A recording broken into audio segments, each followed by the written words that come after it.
Okay, good evening, everyone. Welcome to the West Goshen Township Board of Supervisors meeting of Tuesday, September the 20th, 2022. To start the meeting, will you please stand and join me in the Pledge of Allegiance? I pledge allegiance to the flag of the United States of America, and to the republic for which stands, one nation, under God, indivisible, with liberty and justice for all. Thank you. Please be aware this meeting is being live streamed on the Township YouTube channel, and the meeting may also be audio or video recorded by people present in the room. To start the meeting, the first item on the agenda is public comment. Is there anyone wanting to raise an issue that is not on the agenda this evening, or who has a question or a comment they would like to ask the board or staff? Yes, ma'am. Should I stand up? If you wouldn't mind coming to the microphone, actually.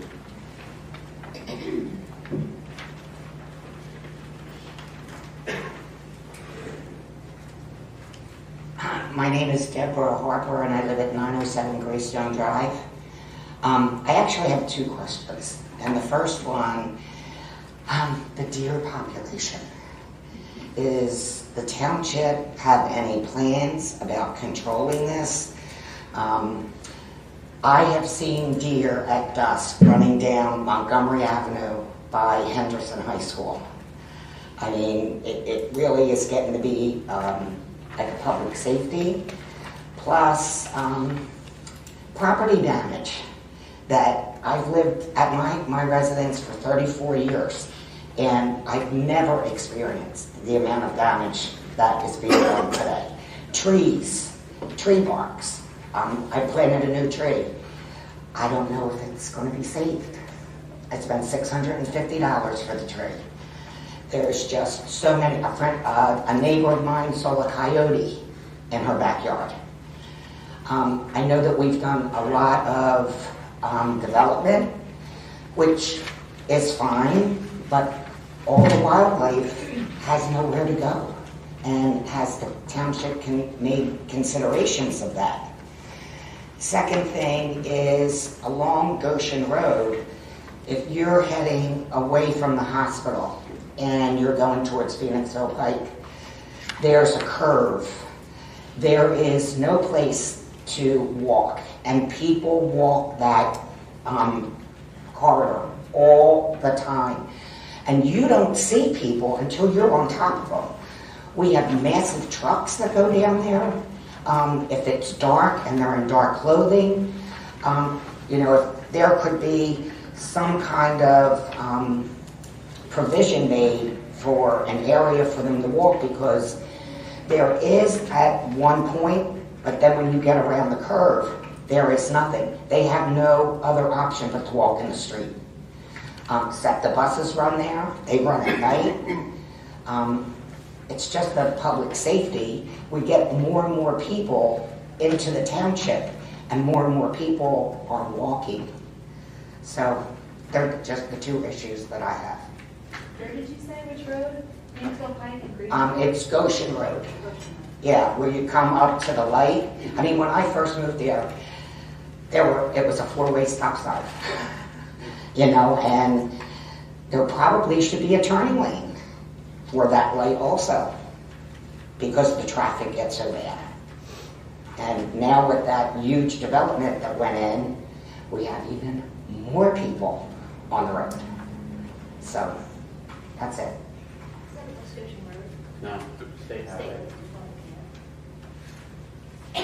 So staff, I mean, we are working just on the first question that Ms. Harper raised about the deer population. We are looking at an arrangement, I believe, with some kind of conservancy organization or someone to manage the new park at Woodlands, of which part of that could include a deer population control. It would be brought to the board at some point in the future as to what that is and whether the board's interested in it and how much it's going to cost, etc. Correct? Correct. Now, the second one is it something that the traffic committee should kind of talk about? For Goshen Road? Yeah. It's a state highway. In terms of pedestrian access, I don't know if there's anything that the township can necessarily do since it's a state-owned highway. What do you think, Rick? There are no sidewalks there. We can't require people to put sidewalks there, and the state's not going to put sidewalks in. So, and the road isn't wide enough, so you need to require right of way as well. So, I think nothing's impossible, but that would be an uphill battle. Okay. Well, there's a couple of answers for you. Probably not what you like, but at least there's a little bit of hope there potentially on the deer population. Okay, thank you. Is there any other one who wants to raise an issue tonight or ask a question of the board or staff? Very good. Well, we'll move on to the next item on the agenda, which is item number 4, appointment of an assistant township engineer. Chris, would you like to just describe the process that you've been going through with board approval for this hire? Yes, Mr. Chairman. So before the board this evening is the appointment of Brian Kolakowski as Assistant Township Engineer for West Goshen Township. It's important to note that this is a temporary position due to the pending retirement of our Township Engineer, Rick Craig, at the end of this year. And in following in the Township's past practice, we wanted to make sure that we had appropriate time for Mr. Craig and his successor to learn from each other in order to ensure a smooth transition. So we went through an appropriate vetting process, and Mr. Kolakowski was the successful candidate. We're very happy to have him here. He started yesterday with the Township. So in following past practice, he would be appointed Assistant Township Engineer to serve out the remainder of 2022, and then upon Mr. Craig's retirement, elevated to Township Engineer at the annual organizational meeting of the Board of Supervisors. The position wouldn't then be refilled with another person. This is only temporary. Thanks, Chris. And we're going to miss Rick. Well, Rick, I'm sure there's going to be plenty of opportunity to say a fond farewell to you, so I won't be doing that tonight, but I'm sure you're looking forward to your retirement. So on behalf of the Board of Supervisors, I would like to welcome you, Brian, for making the decision to join the staff here at West Goshen Township, and thanks for joining the team. We know, as you know, we have a significant number of activities and projects and initiatives overall that really require your engineering expertise and guidance. I'm sure you'll be working closely with the board as we work through some of these projects. So welcome and thanks for joining us. I would just like to note that Brian brings with him to the Township over 25 years of engineering experience working on both the private and public side. So we're happy to have his expertise here. I did read that little synopsis from your resume, but your resume is very interesting in all the projects you've done, and it's a good fit for our wheelhouse. Thank you. All right. So moving on to the next agenda item number 5. This is discuss. I think there should be a motion just to recognize the appointment. Okay, fine. Is everyone willing to make the motion to recognize the appointment of Mr. Brian Kolakowski as a Assistant Township Manager at this time? So moved. Engineer. Did I get it right? Thank you. It's early in the evening. You should make those mistakes at the end. Okay, so we have a motion. We have a second. Who was the second? Was John the second? I thought I'd make the motion, but I think John made the motion and Tito was the second. Not a good start.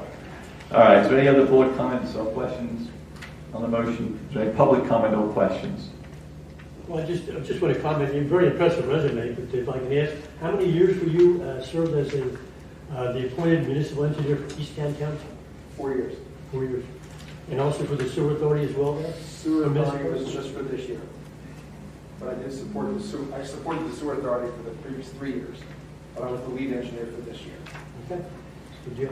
I know the board didn't ask, but I will let you know that I've been working with Brian probably for my entire career and has really done a great job on behalf of a lot of municipalities in Chester County. So highly recommend him and really happy to be working with him again. Awesome. Great. Very good. Is there any public questions or comments on the appointment and the motion? All right, ready to take a vote. All in favor say aye. Aye. All opposed say nay. Motion passes 5-0. Thank you. Okay, so next on the agenda is item number 5, which is discussion regarding the 2023 capital project plan and the updated 10-year capital plan. So Chris, again, would you mind introducing the subject here? Yes, Mr. Chairman. So before the Board of Supervisors this evening is discussion regarding the 2023 capital projects and the updated 10-year capital plan for the township. The total 2023 allocation in the 10-year capital plan as it currently stands is $1,305,945. In order to update this plan to present to the board, the township staff held 2 internal meetings to review the plan and made adjustments accordingly. Significant area of change was shifting many of our planned vehicle replacements for 2023 to the later years. I've outlined in the memo for the board the allocation based on department. One thing I would like to note is that the vehicles that were allocated for replacement in 2022, and I'll let members of the Public Works Department speak more to this, have not all been received or ordered due to supply chain issues. As such, we're going to have to flip these purchases, carry forward these purchases into 2023. However, in terms of the interfund operating transfer from the general fund to the capital reserve fund, we wouldn't be increasing that because those funds have already been transferred to cover those costs. It would just be moving the expense from one year to the next. Okay, duly noted. So, board, we have the opportunity to review this draft plan for the capital project list and equipment purchases for 2023. What questions do you have for staff? All of the department heads are here, I believe, this evening. So Yes. they're eager and willing to answer your questions, I'm sure. I'm going to start off by asking a question here with parks. I guess it'd be items number 49 and 50. Those are 72-inch riding mowers. And then he's supposed to have a 60-month life cycle, which is 5 years. Those 2 that were purchased, apparently were purchased in 2020, is that correct? And we're looking to put them in next year's budget for replacement? Why so soon? The mowers are every 3 years. Yeah, the 60 months that you see there is just what we use for depreciation purposes, so it doesn't necessarily tie to that, so. So the lifespan is not what's listed there, it's something else. For those ones, yes. Well, I guess my question will still stand. Why do we need to replace, riding lawnmowers every, 3 years? 36 months? That's always been policy. We've always changed it for 3 years. The warranties only go for 3 years as well. So then we start getting into expensive repairs after that. Nothing's going under warranty. Do you sell the mowers? Do you sell anything? Oh, yeah, we It's get a traded. trade-in, right? Yeah, yeah. The Beyond number the you see warranty, here. does the trade-in value go down if it's not? Okay, so the warranty is 3 years, The warranty for us is 3 years because we buy them new. and then you trade them. We trade them back in, and they may or may not offer warranty when they sell them again. But that gives us a higher trading value.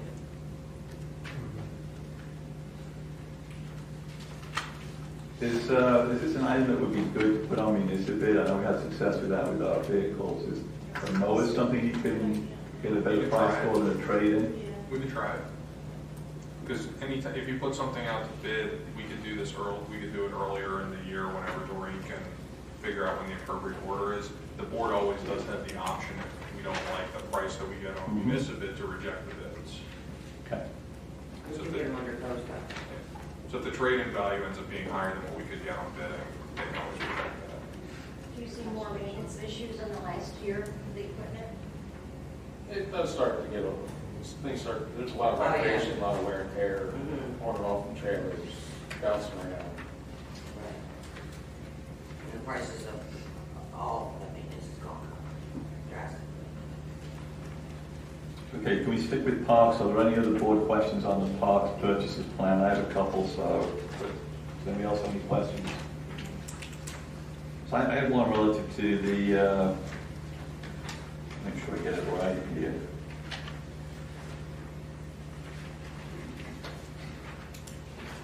Yeah, item 95, EV charging station at skate park. Was this I know we talked about this some time ago, and the problem there is the power supply for the park is not available for what we're looking at for a regular charging station. For a regular charging station, you have to run, we have to do like we did at Community Park. But a community park, we ran like a 30-foot run. Up there, you've got to run from Pottstown Pike all the way through to the parking lot. So you're trenching a long way, you're replacing sidewalk, you're replacing driveway. I thought we kind of postponed the idea of doing this for a while. Is this something that's come from the Sustainability Committee, or? Well, we were looking at the solar charger because of the ease of putting it in. Yeah. That park gets a lot of use. That would be an ideal spot to have one. Okay. What do the board think is one of the biggest ticket items on the parks? Is it something you believe should be done in 23, or do we need to look at the entirety of the capital spend and leave this as on a parking lot to decide if we want to do it? I think I'll give it to the end. Okay, so we put a question mark for it for Yeah, now. I would. And look at priority items, other items that are higher priority. Okay. And just as a reminder, Chris, can we use the restricted parks account to purchase the capital equipment for parks? Yes, I believe I so. think so. Yeah, it's just for maintenance. We do that every year. Do these costs include grants, potential grants? No, because we don't know. There's a grant out there for the boat wagon, but we're not sure if it's still going to be around next year. Okay, so none of the costs of the capital include No. potential You grants. typically can't budget for grants to offset costs until you know you have the funds in hand. Okay. Any other questions on parks? If not, we'll move to police. Does the board have any questions on the proposed police purchases for 2023? Yeah, I have that. So, as many people know, we purchased a Tesla last year for the police chief. And I see three vehicles here that are budgeted and requested for next year? Yes. So I know that one of the issues is that obviously we need patrol vehicles and the Teslas are not outfitted yet to be able to provide patrol vehicles. But there is one vehicle, the Ford Taurus, unmarked. So one of those three vehicles, at least on paper right now, is set for electric vehicle. Okay. That's the more expensive version. The problem is going to be the Tesla prices increased a lot. And speaking to the American car makers, as far as availability next year, they don't think they're going to be actually available. Wow, So I don't know what the outcomes are. that's a shame. It's a shame. I mean, it's $45,000 for a Ford Taurus. You could spend almost the same amount of money on a Tesla and it would pay for itself. And And when it comes in next year, it's probably higher than that. So when you're looking to place the orders for this, is this something that'll be January? You want to get all three on order, or is that what you're looking at? So, yeah, that's how we do it. As soon as January hits, we place the orders. For this year, we ordered the Tesla and the two Ford patrol vehicles. We still have patrol vehicles, although we're told they're here. We expect to get them this week, but we don't have them yet. The Tesla came in 3 weeks. Yeah. Is there another electric vehicle that would suffice for the duty that you haven't explored yet? So we think there may be, but in speaking to Ford, they're saying, although we're telling you that we're making this electric vehicle, you probably can't receive it next year. beyond Ford, is there another? So Chevy's advertising that they're making one, but they're advertising 2024. Okay, so what does the board want to do? Do you want to authorize purchase of non-EVs so the chief can place his order in January? Or do you want to revisit this in January and just see what the status is at the time? Ultimately, I think if we're still considering EV, I think we're going to have to revisit in January anyway. Last year, the price went up from budget time to purchase $4 or $5 grand. So I think we're going to have to look at it again in January anyway. So for tonight's purposes, you're just looking for, we're going to be replacing 3 vehicles, and we'll come with the specific order details in January, Yes. and budget this amount for. So yeah, that's, we have amounts in there that in January, I don't know if that's going to be enough, but until January gets here, I don't know. Do you know what the backlog is to get the cars? As of, Fords, yeah, who knows? that's what I'm saying, is January too late for us to make a decision for you? Well, the Fords, that's probably a good number for the Fords. I think the Ford gas option we'll be able to get. It's the electric option that is an issue. Okay. Chief, can I have one question on the item number 144, Celebrite Forensic Software? Can you explain what that is for me, please? Yes, currently we have another system for analyzing cell phone technology. However, it's a Russian-owned company, and we can no longer get updates or support the system, so we're switching to a different company. And we're going into this with 600 or 700 departments and splitting the price. This is our share? This is our share, yes. I actually, that's the full amount I have listed Oh, I'm there. sorry, I didn't see Yeah, just because in talking with Cindy, we wouldn't have guarantee that, from the other municipalities until their budget is approved, so I just wanted the whole number to be here, because we'll be spending that out, but we won't have a guarantee until everybody's budget is passed. So I think it was 5 departments, and our share was just over $6,000. Yeah. So would we be the township that would have the contract with this company for the Yes, software? we would house it here. We would house it, and then it would be accessible by the other townships, Yes. and they would reimburse us their share, assuming they approve it in their budgets. Yes. Yeah. And this company is a U.S. company, or? I can't tell you that it's U.S., but it's not Russian. Any other questions for the chief on capital purchases for the police, 23? Okay, let's move on to the next one, which is roads. Questions on roads, purchases for 23. Dave, would you mind describing what the trench block system entails? That's a safety system for when we're replacing the storm pipe and whatnot. We have a box now, but it's not as conductive as the blue box. We also will share with East Goshen. They have a completely different system. Each day is completely different. Mm-hmm. And the old box we have is showing its age. It's not unsafe though, right? No. And then only do 24-inch pipe, the new Yeah. box will do up to 48-inch pipe. So It's a lot deeper. we've actually on a couple of the storm projects this year, we've had the red boxes. Yeah. So, of course, that becomes a question. So is it more economical to own a box or to rent them? Time-wise getting it, they're hard to get, and when we need to dig, and we need to dig. Is the box you have now the one you typically use? It's only on these larger pipes you have to rent, or are you finding, well, half the jobs now are to rent because of some reason this box isn't good enough? No, we've rented quite a few times over the last 2 years. I think twice this year we rented it. So it's a couple grand a week. And it's only one. They're not readily available. So And if you do 3 or 4 jobs in a year, you spend the money on actually owning one, right? And if we get a sewer break tonight, middle of the night, we need it.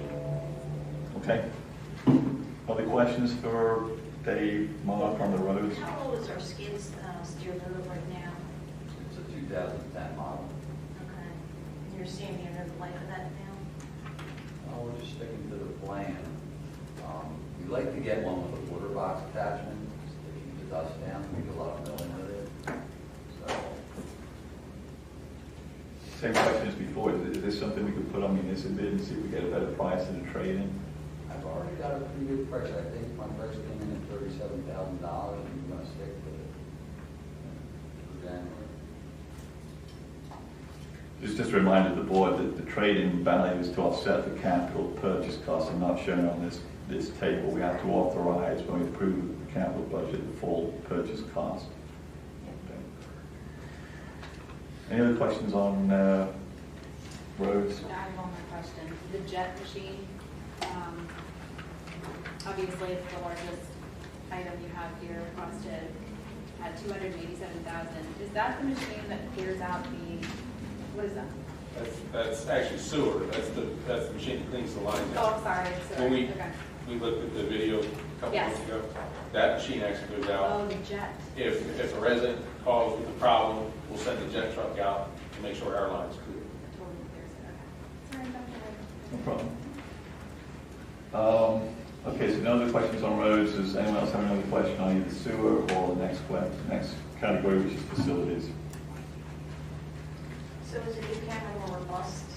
Is there from the version we have, or is it any different? The jet machine, Jet machine? yeah. The jet machine we have is, what was it, Mike, 2009? Yes. John Weddy has rebuilt the pump on it 3 times. So You go with the same brand for the next replacement then, or? a little bit bigger tank, so they can clean longer. Yeah. Same question, is this something we might get a better price on municipal versus? We can put it on. This is the kind of thing people might want to get, but it's a little different, right? It's kind of a specialty item. If you're looking for it, you might be willing to get it versus buying a new one, so. What's the trade-in value? What do you think the trade-in value is? 30 to 40, probably, maybe. Obviously, we're going to have to get parity to know what the right way to go is. Okay. I have one question on the facilities today. The BAS, Building Automation Systems. Is it better to do both the admin building and the admin building and the police at the same time, like from an economy of scale for the project, or is it better to do one year, make sure it goes well and all the things are ironed out, and then do the second phase the next year? Ideally, we want to keep them the same, so that, we don't want a different system in here and a different system in PD. Might split them up just because of cost. Can you give us a little more detail on what building automation system are you going to replace what's here now? Yeah, what's here And now, with what? what's here now in this building and the police building were original to the buildings.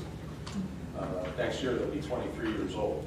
You can't get replacement cards and all that. They're actually getting them off of Easement when we have the break. When we could find them. When we could find them. So the new BAS, I hope they're going to have a lot more capability in terms of automatic setbacks, efficiencies, and all the rest of it, right? In addition to being more robust. Yeah. The system we have is not too bad. Okay. Is this going to be? I don't think that. You don't think Because our boards are failing. Yeah, it doesn't have motion sensors and all that. Yeah. Okay. Is this going to be a complete automation system controlling lighting, HVAC, building access and all that? Is it going to be a complete system? No, it's just HVAC, exhaust fans, controls in streets building. it's mostly HVAC work. The doors and all are total separate systems. Separate system. How about the lighting? Is that part of the system too? Nope. So it's strictly just HVAC? Is it worth looking at having the lighting on this system, or is that not really worth it? Pretty much in the streets building, everything's pretty much fully automated. Here we have a couple ox sensors. I don't think it's necessary to design the lighting. It's a whole nother ballgame. Yeah. Fair enough. Well, obviously, this is something that we put out to bid, so we're just looking at the budget numbers. Okay. Okay, any other questions on the proposed draft budget capital plan 2023? The one question I have overall is, there's nothing in engineering, right? Replacement of the drone. Yeah. Okay. The one question I have is, how does the total compare to the last couple of years? Are we higher than in previous years in terms of the total spend on capital projected 23 versus 22, 21? I'd look at the scheme for that. Yeah, I don't have the previous years in front of me. I think just based off of last year's, we're probably a little higher this year, especially with carryover vehicles. We're definitely going to be under budget for what we budgeted for capital for 2022. I'm kind of ignoring 22 because we said we're going to buy them. It's just that it isn't here yet, so the cash out the door is just going to be later. That's okay. But in terms of the authorization, you think it's a little higher this I year? think it's a little higher this year. I have to pull, the previous year's budget files to look at that because this is only going forward, not backwards. But we've had years this high before, so, it's not out of the norm or anything like that. But we're probably a little higher than the last few years. Okay. And I think part of the contributing factor to that is just the economic environment that exists right now in terms of the cost of materials and products. So in terms of a summary, what I heard tonight was, hey, let's see if we can get a better price on some of these items on municipal bid versus a trade-in value. I heard the board generally support the expenses with the exception of the parks, solar EV charging system, and I think that was it, right? Everything else was sounded okay For next year. for 23. And what I can do in terms of the municipal, I can work with heads and we can figure out what an appropriate schedule would be for when we'd have to place the order so we can figure out what kind of pricing, because they're going to want the trade-in at the time that we receive the vehicle. Right. So we'd have to figure that out in advance. And like we typically we order the chassis and then we order the upfitting separate. So if you tie the municipal bid in somewhere, right now we pay for the chassis when it comes in, yet we keep the vehicle in the fleet until it's completely outfitted. So Well, some may not be possible, but you know, maybe the jet truck is, the riding mowers. Yeah. Just be cognizant of where, hey, let's get a comparative cost on something so we get a better plan. And obviously the police vehicles we talked about, regrouping in January as to what the lay of the land was then. Yeah. Very good. Any other questions or comments? Is there any public comments on this discussion? Okay, good. Well, thank you. Next on the agenda is item number 6, which is a presentation and discussion regarding the 2023 allocation request from Goshen Fire Company.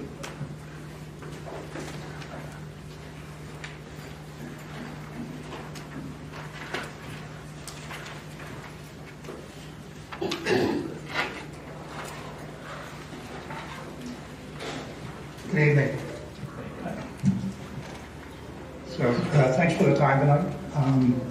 We just have a quick presentation to walk through, and we'll get to our request towards the end. So first slide, please. So the Goshen Fire Company provides fire, EMS, and fire police services to 4 townships. We cover 98% of East Goshen Township, about 40% of West Goshen Township, 61% of Westtown Township, and 18% of Willistown Township. Altogether, we cover about 25 square miles of territory and about 35,000 residents. We have a station on Park Avenue in East Goshen and another station on Boot Road in West Goshen.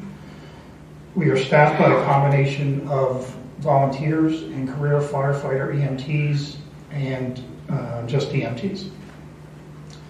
In order to meet our budget, we conduct a great deal of fundraising. We receive generous support from the public and private donations. We also rely on municipal support from contributions from each of the 4 townships we serve.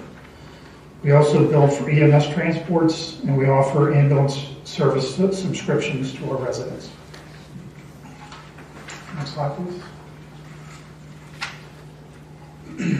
Our 2023 expense budget is currently forecasted at $3,202,286.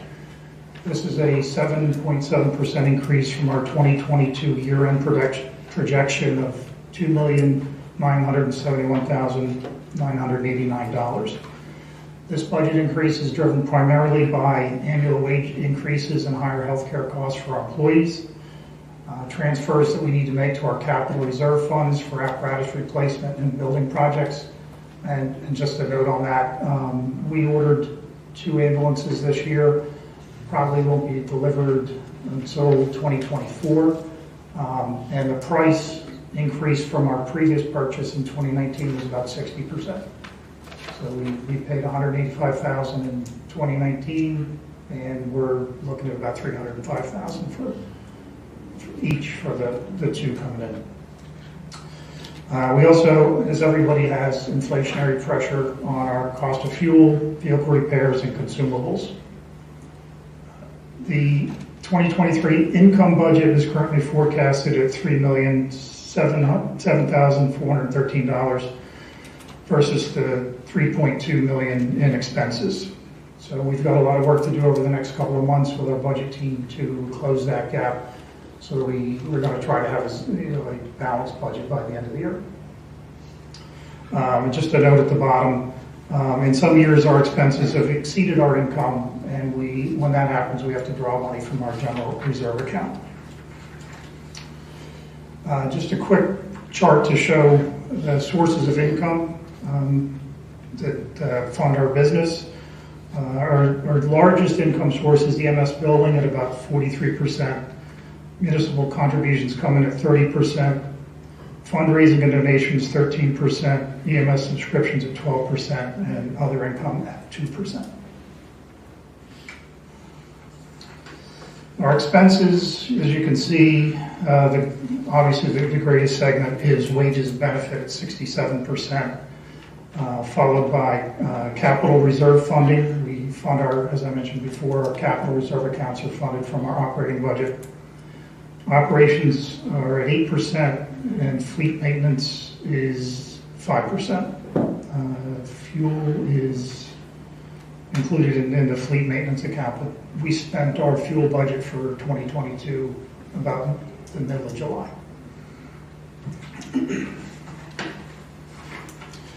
So we're a member of the West Goshen Township Fire and EMS Coalition. We've been meeting with the township over the last several months, along with the Westchester Fire Department and Good Fellowship Ambulance. And we have been challenged by the coalition to develop a funding formula that's equitable for the 4 townships that we cover. So we've been working with them very closely, and a lot of work to do yet, but our funding formula is it's based on property assessed value of the property that we cover in the township, and also the total fire and EMS responses within each township. When we average that out, we come up with an average basis for funding that has East Goshen at 48%, West Goshen at 30%, Westtown at 14%, and Willistown at 7%. This has not been ratified. We still have some discussions to do, but our request this year is based loosely on this formula. Grant, I have a question on that slide, if you don't mind. Sure. So the 5 companies are using the assessed value and call criteria to come up with this calculation. Could you explain to me why you believe an assessed value is a reasonable parameter to use instead of population?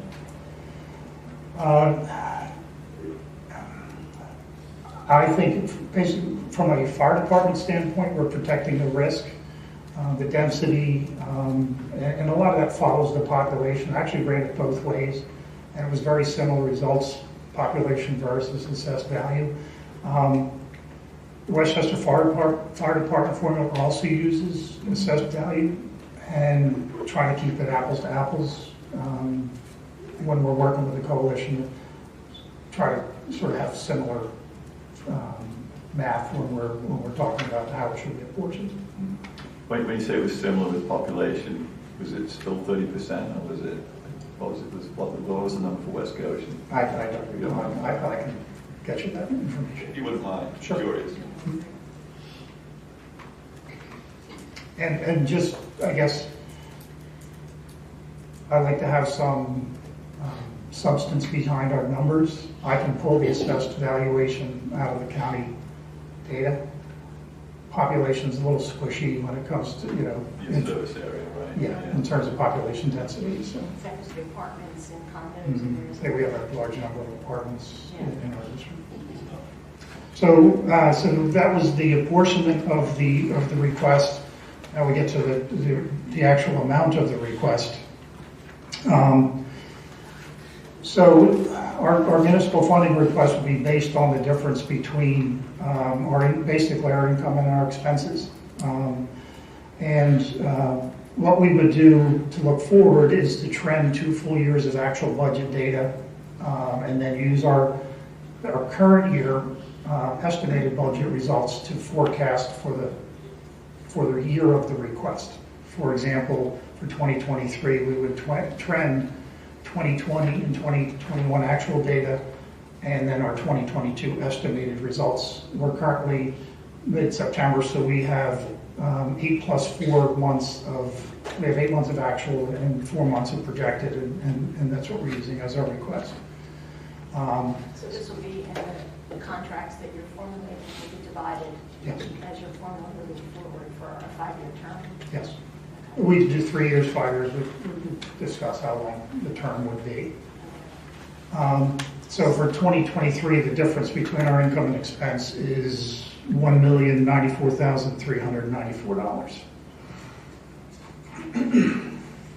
So we realize this is a significant jump from our 2022 municipal contributions. So in our contract proposal, we would include a ramping schedule where we would do 85% of the ask in the first year, 90 in the second year, and 95% in the third year, and then get to 100% by the fourth year. This would help us sort of ease into the true number that we need over a period of 4 years and take a little pressure off of our municipal ask. So in using that, our total municipal request for 23 is calculated at $899,521. And of this request, or of this amount, our request to West Goshen would be for $256,739, which would be 28.5 of the total municipal request. And then this is the last slide. Just wanted to illustrate the West Goshen Township contributions since 2008. You'll see that it plateaued for a while at 126,000 from 2010 to 2020. And then there was a significant increase in 2021, another increase in 2022, and then the last block on the right is the current request for 2023. So if you happen to answer any questions. Yeah, so question number one is, if we end up with a contract approach, are you saying that the amount requested would be adjusted each year based on that trend analysis, et cetera? Because with Westchester Fire, we just have a fixed amount right now. You're proposing something different in this situation, yeah? Yeah, we have a philosophy, we just have sort of watched what happens with the Westchester Fire Department negotiations. And we understand that I think that contract's a little bit underwater right now. The coalition meetings, we have a flat fee for 5 years. At the end of the 5 years, we think there's going to be a pretty steep jump into the next 5 years of that contract. We want to avoid that. We don't want to call it sticker shock. Yeah.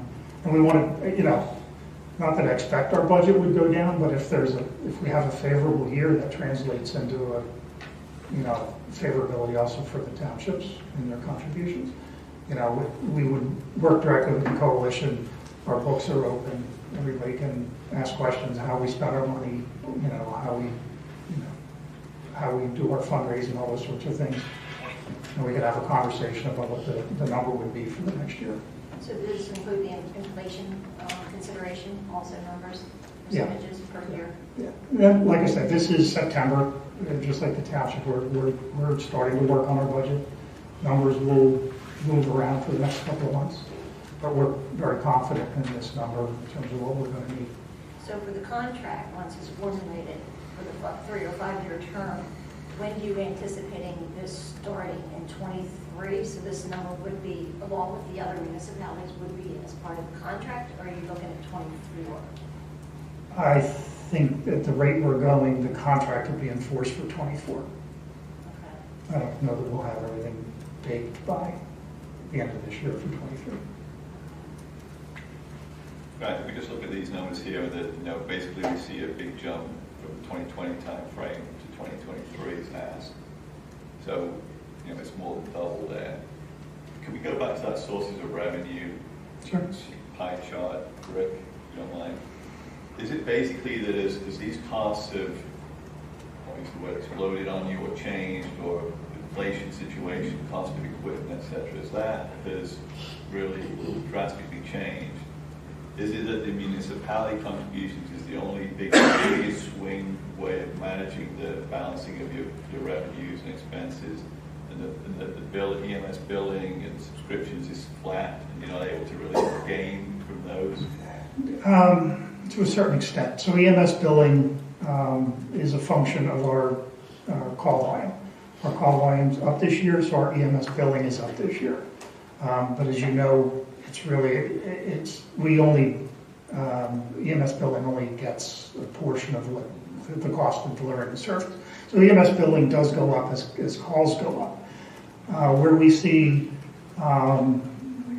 sort of relative flatness in income is in subscriptions. Only a certain demographic in our district buy the EMS subscription.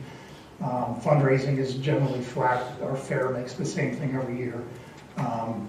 15-week club, our flower sales, they're all fairly flat. The only place we can really assume any potential growth would be in the municipal contribution. Is this pie chart for 2022's revenue, or is it a projection of 23? Projection of 23. When you go out in fire calls, what percentage of those fire calls do you guesstimate are false alarms? 50 to 55%. So over half of your calls going out on fire alarm. When you go out on a fire call, when you go out on the EMS call, there's a billing involved with that. Yes. To whomever you are providing that service to. When you go out on a fire call, do you bill those persons to whom you are providing that service? No, we don't. Have you considered doing that? Not seriously. There's not a lot of money to be made there. It would be more bureaucracy than it would really be worth in terms of income. There's some billing to be had from auto accidents because that's all insurance based, but we don't run that many. If there's a fire, there also would be insurance involved there too, would it not? It's The homeowner's insurance? It's typically capped at $500 per incident. I think I haven't read a policy in a while, but that was sort of the typical number, is $500. How many calls did you make to West Goshen last year? I believe it was 199, I think there were. Yeah, that sounds right, yeah. So that would be 199 times 500. So that would be another piece of that pie which you could be added in there. If you would consider going, I mean, we have to look on all our options. Sure. Because we're all getting pressured here to meet the needs we have to meet in order to provide the essential service which you do provide to our community, and we greatly do appreciate that, and we understand how important it is. But we have to make this be sustainable over the long run. And just to follow this line of thinking here, over half of the calls you make are false alarms. I imagine some of them might be multiple times. When you answer to a false alarm, is there a fine or a fee involved with the entity to whom you're responding to a false alarm? Yes, the West Goshen Township administers the false alarm fine program to the Office of the Fire Marshal. Do you feel at this time that our fee structure is sufficient to be able to address the issue of false alarms, especially multiple false alarms, which stress your ability to be able to provide the resources? I think, so every township has a different fee structure. I know East Goshen gives us a portion of the alarm fine money every year on the order of $15,000 to $20,000. And I think West Goshen gives us money on the order of like hundreds or maybe 1,000. There's a huge difference between East Goshen and West Goshen. So we'd have to compare the two fee structures to see where the difference is. Something we could take a look at. Yeah. So, Mr. Hellman, just to go back to your point about billing earlier, our fire marshal Andrea Testa is watching tonight's meeting, and she did message me saying that the township would have to make up a resolution to allow for the billing of fire calls. So my assumption is that could be added to our fee schedule. I can speak with Andrea more, and she did mention that other municipalities do have those sorts of structures. So I think this might be something good for the coalition to discuss at its meeting on Thursday. With our long agenda. Add it on. I have a question regarding, I don't see any, unless it's two terminologies, I don't see any membership costs as revenue, or is that the same as a subscription? Yes, at the bottom. The EMS subscriptions are purchased by our residents to offset the cost of Okay, so that's balance same billing. membership. Okay. Let me ask you a question related to EMS subscriptions. Do you get anything from the assisted living facilities that are within your coverage area? Have you approached them at all about that? We've talked to a couple of them, and they don't have any interest in Helping you. helping us. No.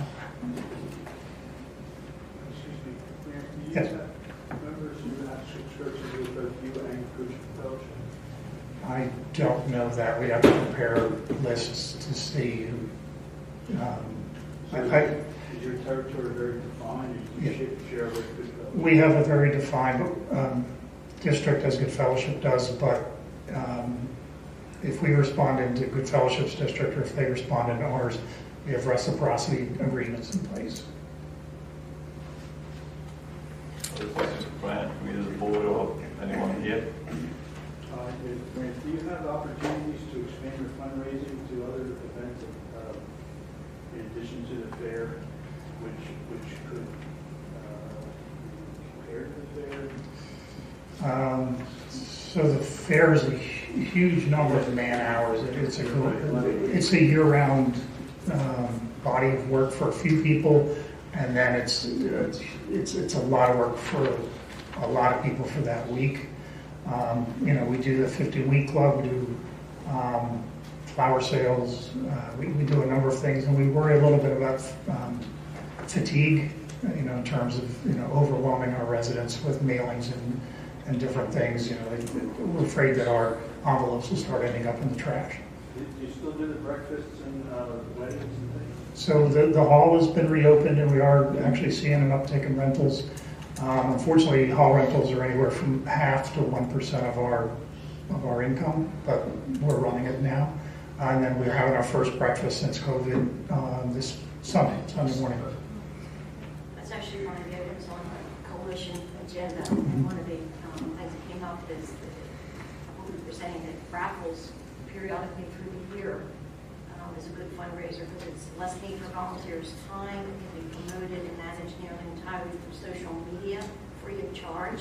Items raffled off could be, I think, somebody donated a grill or something like that. Periodically through the year. Yeah, the 15-week club by its name runs from now until deep into November. Then right on the heels of that, right after Thanksgiving, we mail out our subscription drive. So that's a pretty big ask. And then Easter, we'll have our first flower sale, Mother's Day flower sale. And then we're priming for the fair after that. So we're pretty active. So Grant, going back to the model that you were looking at, and I see here your actual request for 2023 is the 256,000, but saying that it would help you get to that 85% number would be 272,000. Yeah, that's the 272 is the actual 85, but if you remember, the 265 I think was our request from last year for this year. Yeah. So we just landed on that. Any other questions for Brian?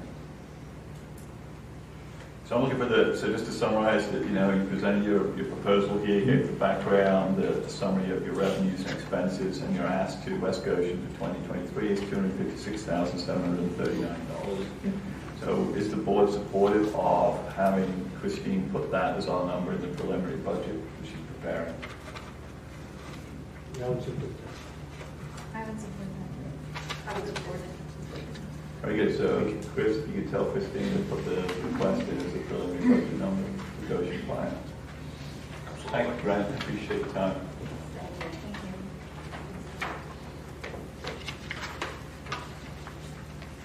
you. Okay, next on the agenda is item number 7.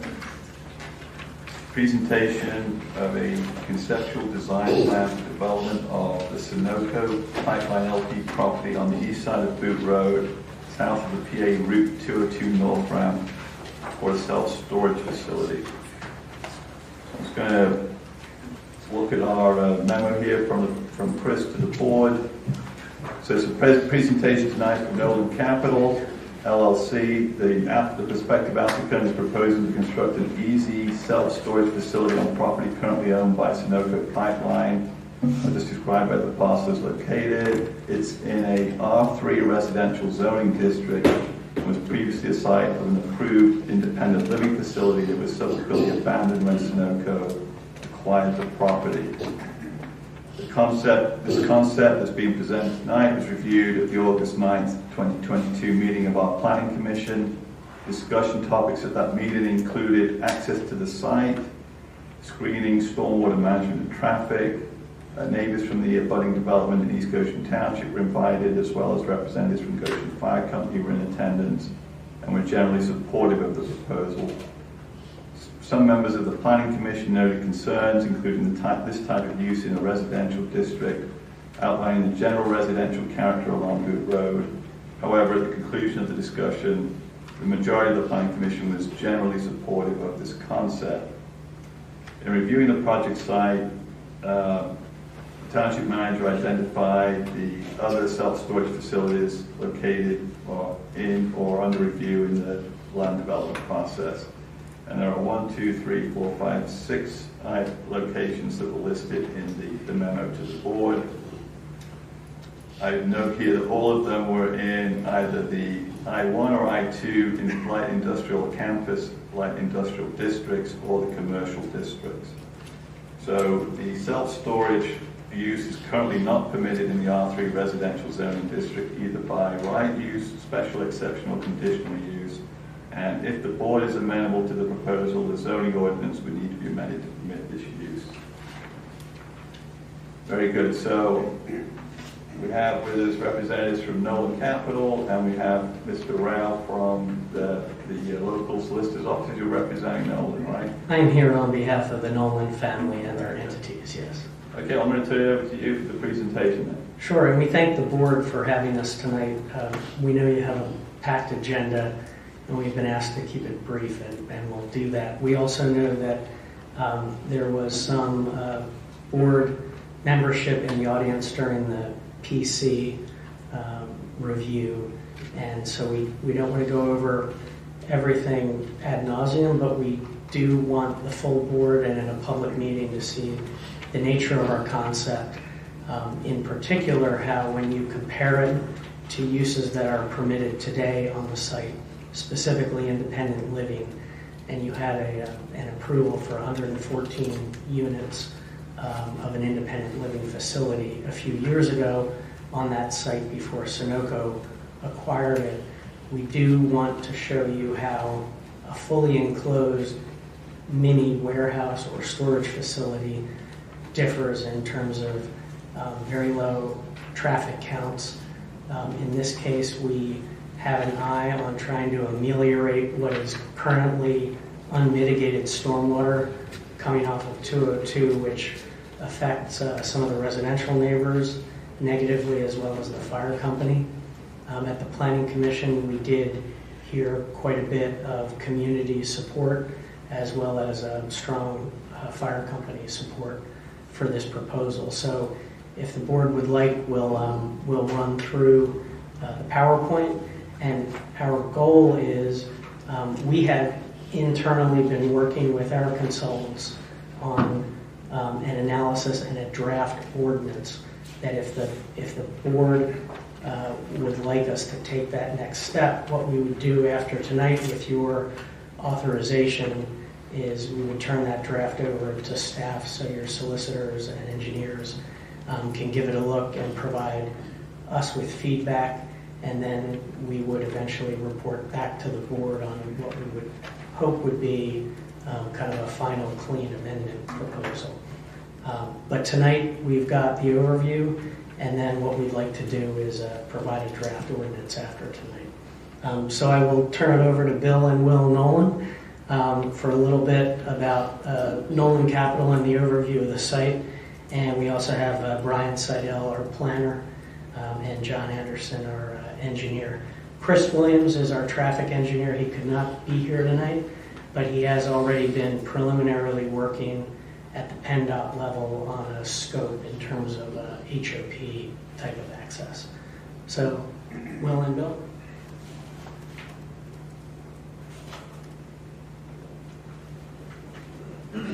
Good evening, and thank you to the Board of Supervisors. I'll be very brief. I'm Bill Nolan, and principal of Nolan Capital is my son, Will Nolan.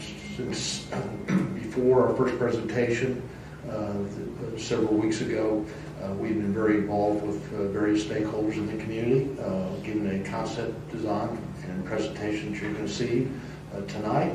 And I'm going to just turn it over to my son, Will, here, will walk you through it. The only thing I'm going to interject, because it's come up in various conversations we've had with multiple people over the weeks and months leading up to this, is that one, the seller of the property, Sunoco, is absolutely committed to sell this property. This property was intended for a construction staging area in the process of their construction of the pipeline, and they've always intended to sell it. And we do have a contract with them. It has an extremely, from my judgment, my professional background, a very short time fuse by design by the seller, because they do have and have had an expression of interest from other interested parties, mostly in the R3 category as it exists right now for an independent facility, type facility. So with that being said, I'll turn it over to my son.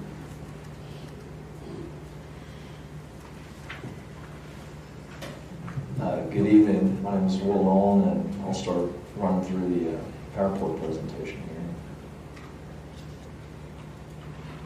So here's a quick outline of what we put together. It's pretty consistent with what some of you may have seen prior to tonight, and we'll get right into it with the prototype on the next slide.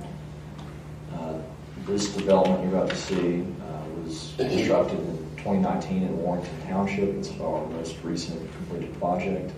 Just a couple of quick highlights about this facility is, number one, we act as our own management company. We're long-term owners of these projects. We have, at this facility, like what we're proposing for this site, is a fully enclosed drive-through facility. We have individual door alarms on every unit. Each tenant gets a personalized gate code to enter into the facility, where we have a on-site resident manager who actually lives on premises as an actual layer of security. So we keep detailed logs on the tenant base and who's coming and going from the property. Keep going. Correct.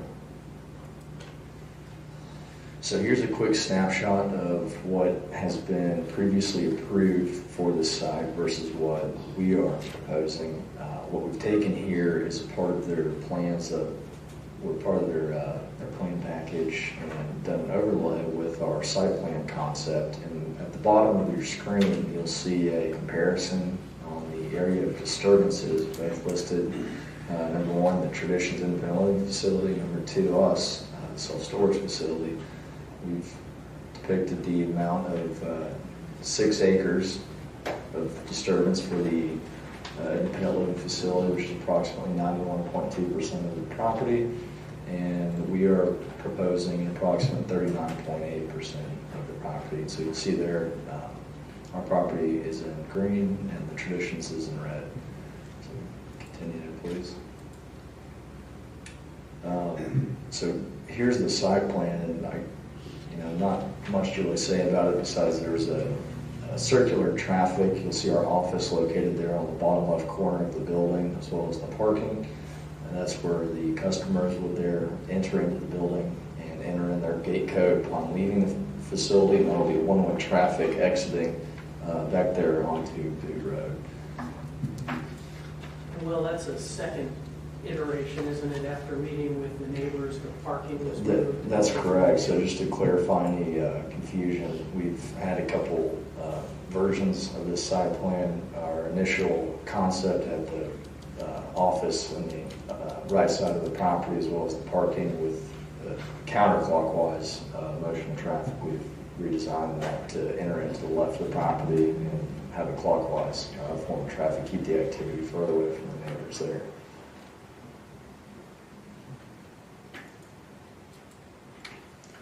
So here's a few elevations of what this building would look like. Please discount any landscaping you may see. This is an exercise exclusively for focusing on the building itself.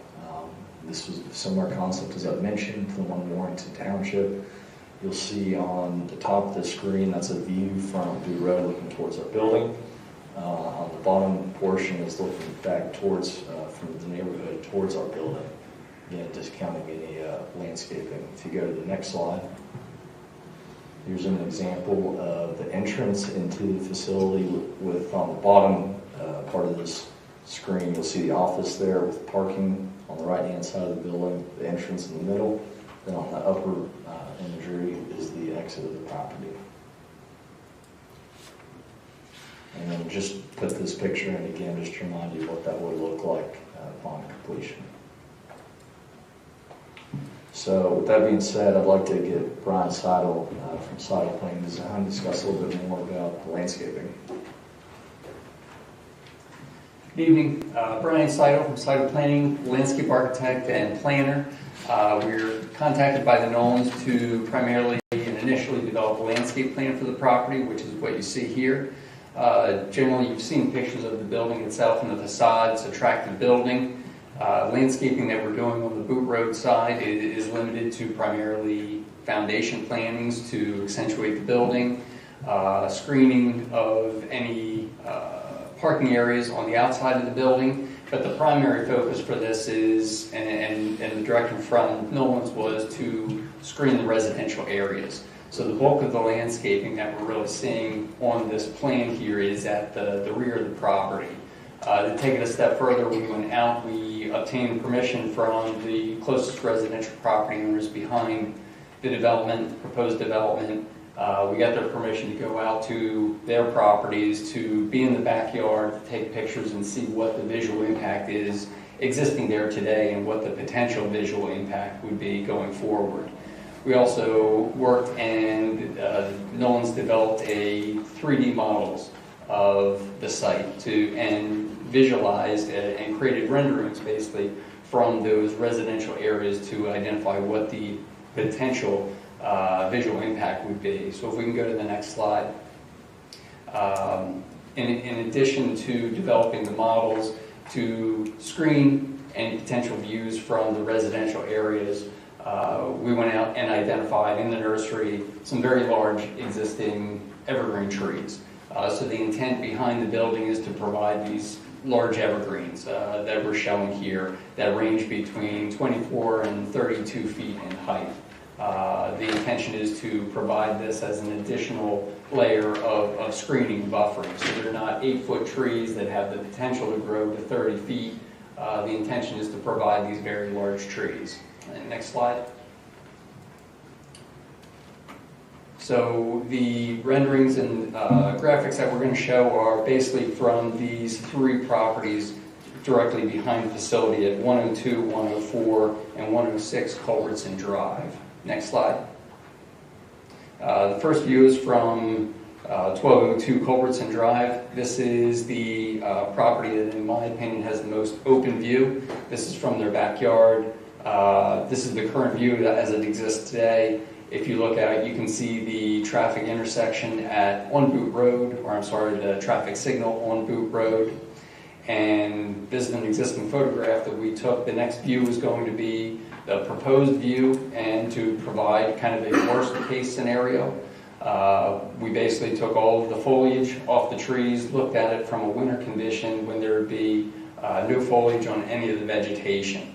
What we did is we supplemented the landscaping and the proposed evergreen trees into the site to show what the potential view would be, and more importantly, how the view is being mitigated by the proposed evergreen trees, which is what you're seeing here. The proposed building is essentially just above the tree line, the evergreen tree line in the background.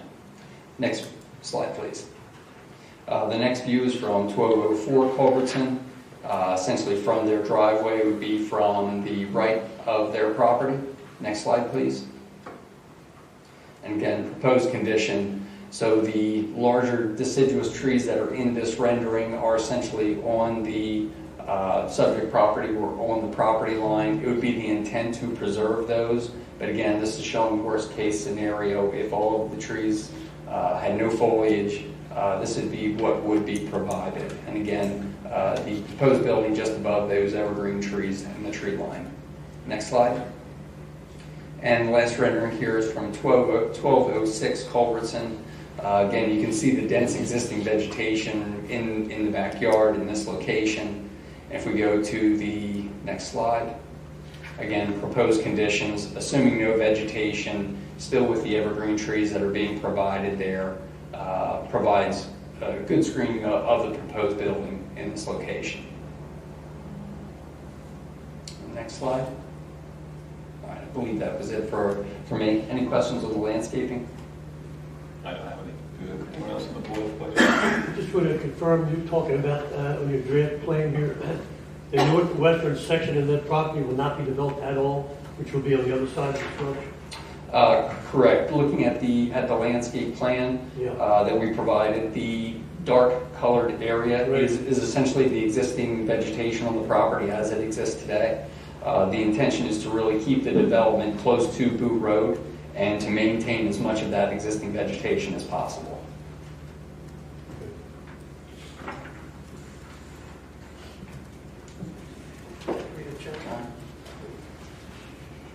Good evening. My name is John Anderson, civil engineer for the Nolan Capital Group. With Cornerstone Consulting, we prepared the background topo boundary survey that was used for developing of the concept. We've also looked at stormwater management and stormwater issues revolving around this particular property. The slide that's before you today is actual photos of a a drainage swale that extends along the back of the property. It is a transfer of water from Route 202. There's a series of culverts or piping and catch basins along 202 that discharge to the western side of this property. This water then proceeds along and bisects or bifurcates the actual property itself and extends down towards Culbertson, the properties that front on Culbertson or that back up to our subject property. And then this water does continue on between those residents and the firehouse, and then eventually goes out and gets collected in Green Hill and then into East Goshen Township and proceeds, in that direction through East Goshen to the Ridley Creek where this eventually goes to. So our goal with Nolan Capital was to look at this major issue and try and resolve it. It's a major issue with the residences along Culbertson. It's a major issue with the firehouse and also the township. Culbertson is also has a stormwater management basin that is in between Culbertson Drive and the firehouse. And this swale then discharges in between the firehouse and actually that stormwater basin. We believe that a portion of this water does inundate that stormwater basin. That stormwater basin is not maintained today, and our goal is to try and cure this drainage problem with this development and also assist the Culbertson residences with their stormwater basin issue as well. Our idea here, in talking with the township engineer and also the township engineer over at East Goshen, and we've met with the East Goshen township manager as well to try and understand the problem that's having with this stormwater, and our goal is to try and cure that problem or at least make it better. The idea is to pipe this water through the property in a fashion that will try and slow it down, try and introduce more infiltration, and then tie it into the system that eventually leaves into East Goshen Township. We're not looking to make the problem bypass West Goshen or this property and become East Goshen's problem. Our goal is to solve this issue with the township engineers of both townships and also the permitting process through Chester County Conservation District and DEP as well. The proposal for the subject property with the storage facility will have its own stormwater management that will mitigate the increased impervious coverage associated with that development. This is in addition to that. Is there an easement from PennDOT for this swales? Not that we've been able to find. We've had several title reports or commitments done on this property, and there is no easement from PennDOT for that.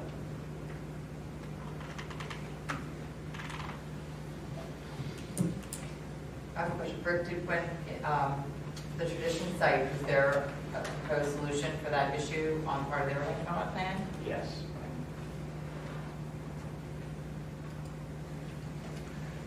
So just to touch quickly on traffic, a couple slides here. We've included the traffic counts that were included in the traffic impact study from Traditions.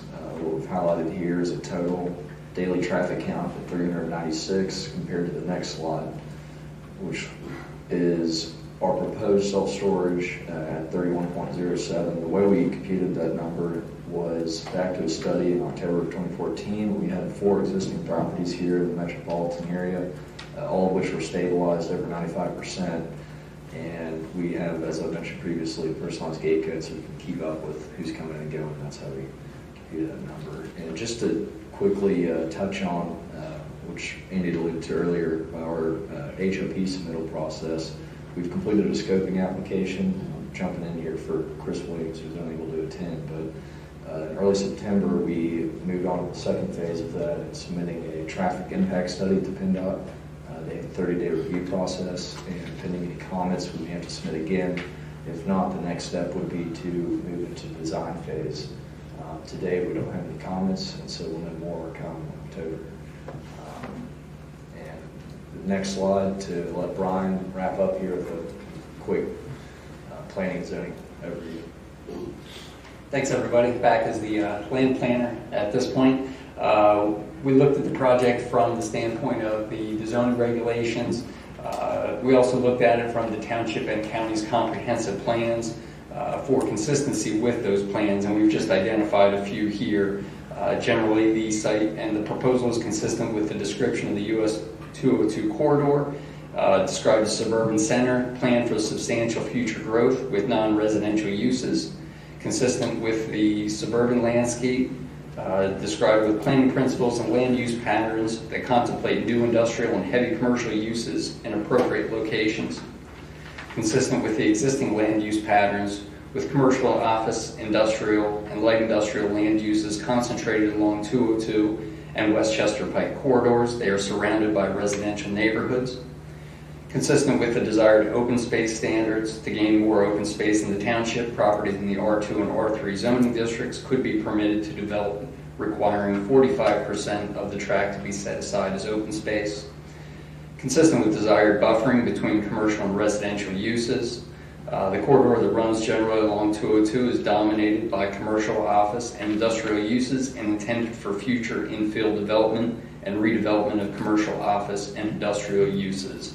Potential conflicts between residential and non-residential uses should be mitigated with adequate landscape screening and buffering requirements. I bring that up for the landscape proposal that we're providing with the very large trees for initial planning.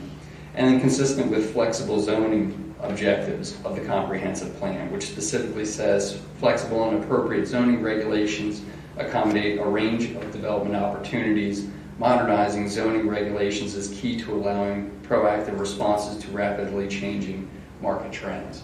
While there is a proposal for this application in the R3 zoning district, I do believe this is consistent with the comprehensive plan and guiding principles along the 202 corridor.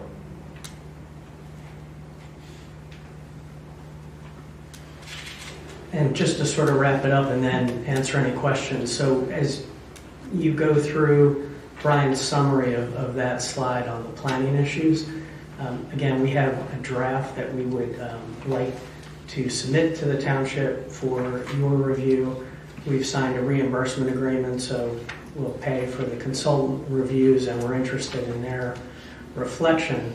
But although it is part of R3, what's key, I think, in your planning documents is that the 202 corridor, your planning documents recognize that that is an area of sort of transition between commercial right along 202 into residential.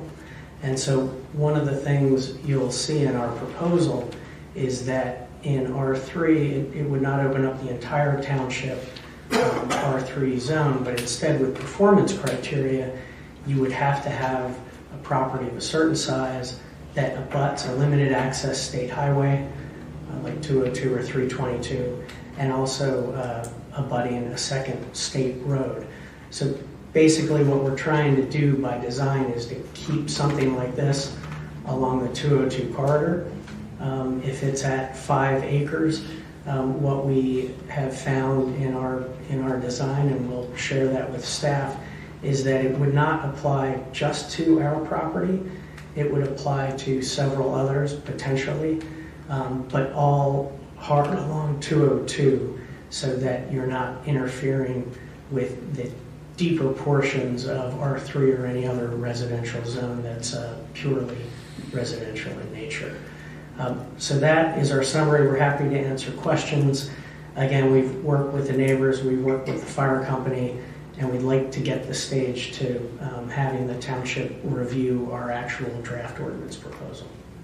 Thanks. Okay, thank you, all of you, for your presentation. So at this point, are there any questions from the board for any of the presenters, or any questions that we haven't had answered? I just want to make a note that a lot of the board was present at the planning commission, as you duly noted, so a lot of the questions you might have expected, I believe, were answered at that session too. I just have one. I guess as of right now, approximately 4 acres are going to remain undeveloped of the property, to the property. I'm sorry, I didn't hear the question. As of right now, there's approximately 4 acres that are going to be undeveloped. That's going to remain the way it is right now, on the total property. I believe that's right. There's 3 to 4 in that range, yes. Okay. So I guess if the zoning is changed, if the board approves that, there's nothing to prevent you or somebody else putting additional buildings on there if you sell it on that additional 4 acres at this point in time. I think I'll let... One of the things, and this is subject, of course, to the board's review and your staff review, we're proposing percentages that would make this kind of proposal more or less on the maximum side of what could happen. So you have both lot coverage maximums in your criteria in other portions of the township, and you have green area sections. So green area can include landscaped areas, but it's designed not to be hard paving, building, and that kind of thing. So if you had a green area of a 60% minimum, a lot coverage of a 30% maximum, there's a way by ordinance to drive the kind of thing the board may want to see, even if it's right along the 202 corridor, to limit somebody from coming in and doubling it. And right now, in your R3 with independent living, as you saw from that proposal, that ordinance, and that was the subject, I think, of about 15 years of litigation, but it is on the books as a result, and it allows a much more intensive use. And so what we'd like to do is offer what we see as a far less intensive use that's on your books. So when you say on the books, that plan is elapsed at this point. There's no right to build that anymore. Any development on that property of any nature would have to come through a land development process again and come to the planning commission and the board for approval.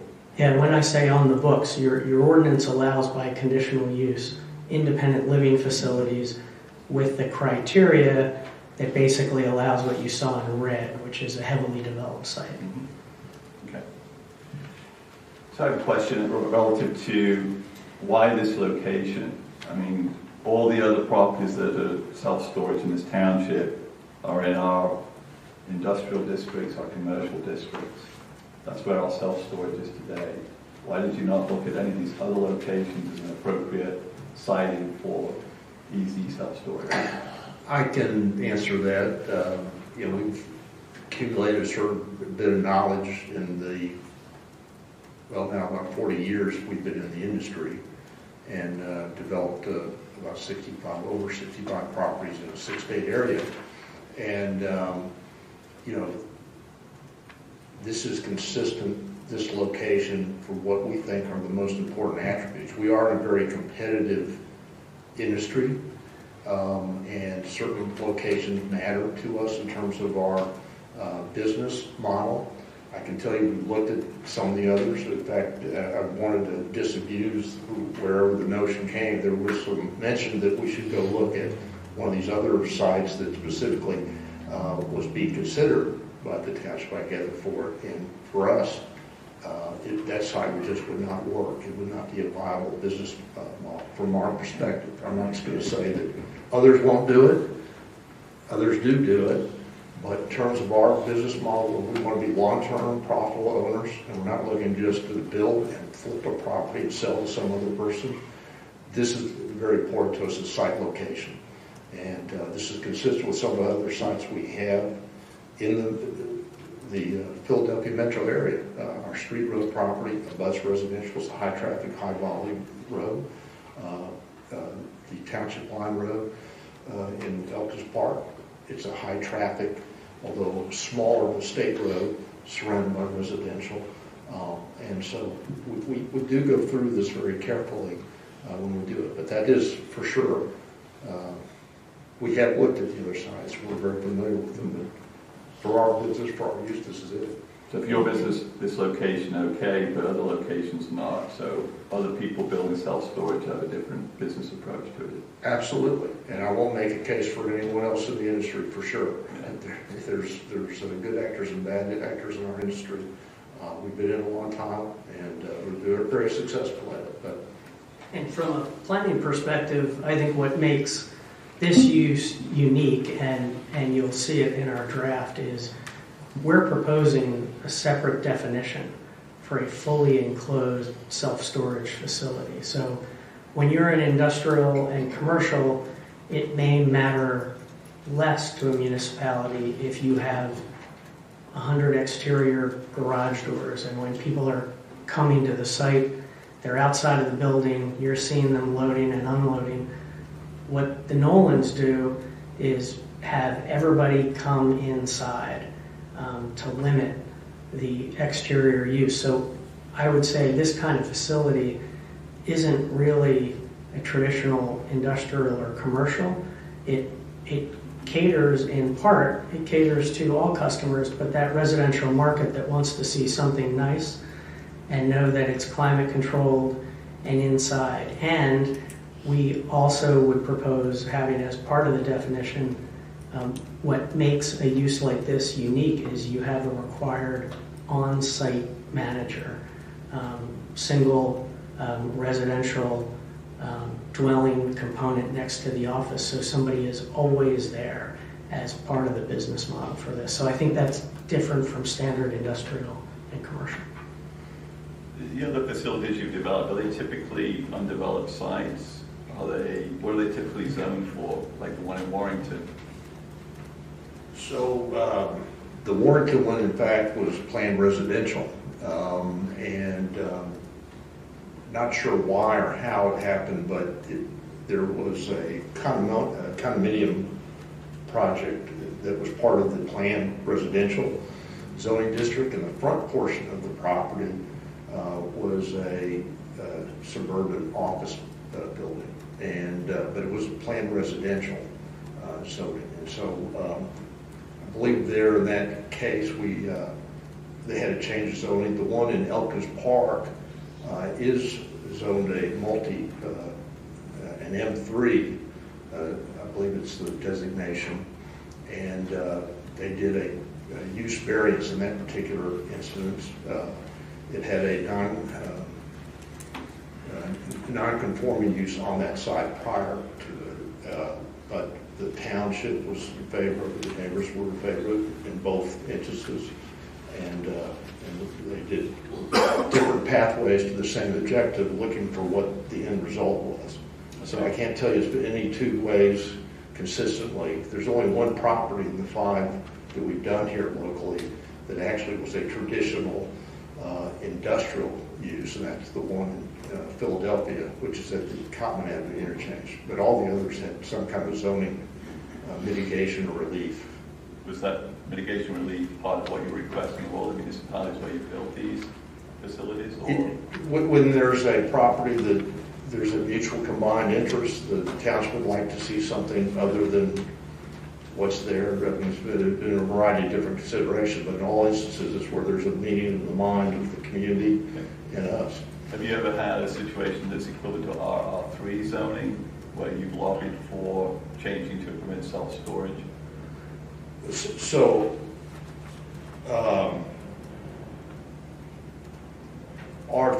we had one in Ross Township, suburban Pittsburgh. I don't know whether it's R3. Not all zoning. Yeah. You're asking me kind of a question that I can get you. I can talk to you about. Unique about the work you've done to prepare an amendment to our ordinance. So obviously, it sounds like it was something you had to start from scratch on. So. It's something different in every jurisdiction. I was going to just say the Ross Township, in that particular instance, it was a multifamily residential and single-family designation, but they did not really have a specific ordinance that allowed for storage. In that particular instance, they did a curative amendment to their ordinance, and under special exception, I believe it was, allowed for that use there. But like I say, if I were to go through the corporate history, you see a whole litany of different adjustments to a zoning code, whether by use variance, whether by a text amendment, whether by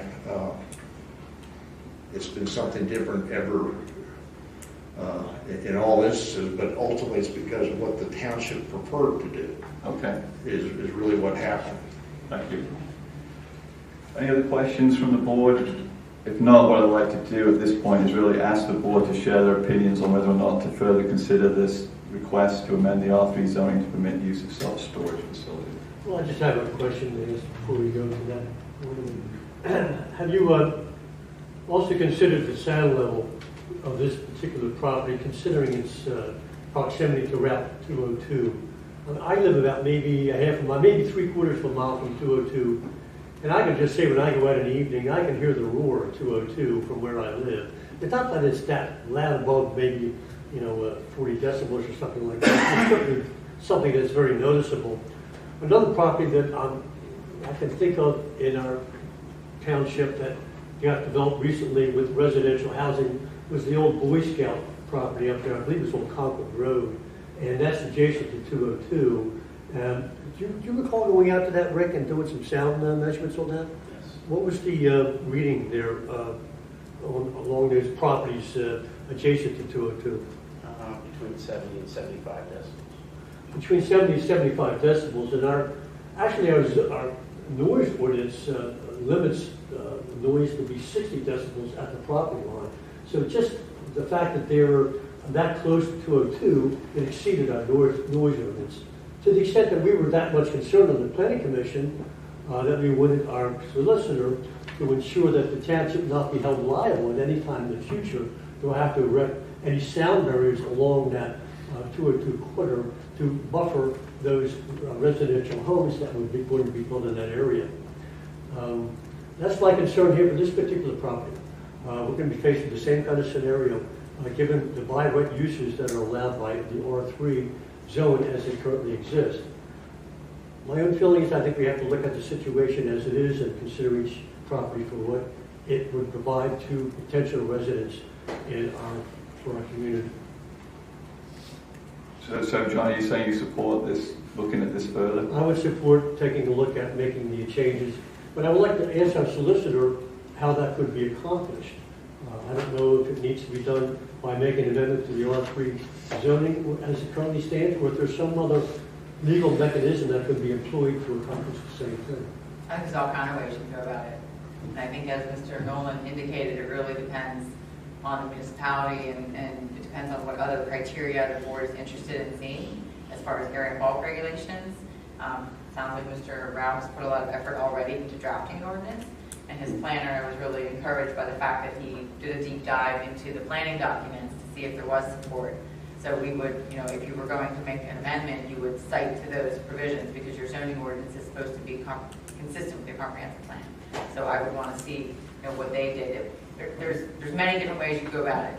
And again, I really want to understand what the board's goals were. If you think, okay, well, this is an appropriate use, but I only want to see it on a site like this that abuts Route 202, then obviously that's something we have to put into the ordinance. If it's something that, well, we're okay with this use, and again, he's thinking of defining it differently, and the way this one operates being all internal probably has less impact than maybe a self-storage that doesn't have that, and therefore maybe it is appropriate in all R3 properties, depending on. So it really, you guys get to tell me what all your concerns are, and then that's going to dictate how we draft the ordinance. Okay. So other board members, what's your opinion? If you'd like to share it, please. Chair, would it be appropriate to hear if any residents are here? Any feedback? I think we'd like to hear from the board first, and then we can ask residents. I'd like to hear the board's opinion at this point. I have concerns about changing the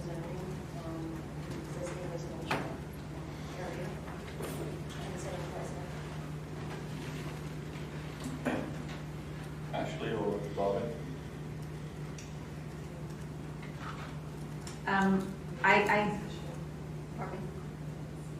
have a couple of concerns. Just from a planning perspective, I mean, this has been zoned residential for a reason, and that was way back when. And the truth of the matter is that there is a housing shortage.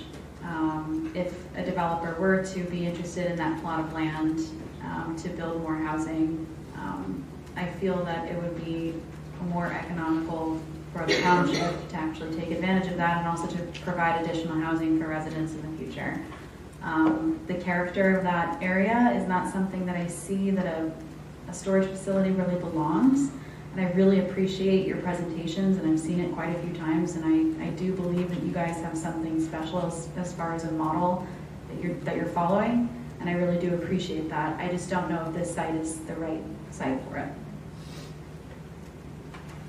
Okay, thank you, Ashley, and the rest of the board. I'm just going to share my opinion. At the Planning Commission, when the chair of the Planning Committee stated that the essence of this area is generally residential, I went and looked at it on Google Maps, and I believe he's correct. Even though it abuts 202, which has become a very busy highway over the last couple of decades, the general area itself, Green Hill Road, along Boot Road down to Wilson Drive there, the north of Boot, the other side of Boot Road going towards Route 100, it's all housing. And the properties that have been developed that aren't housing are institutional use, like the Flag Company, like a church on Boot Road.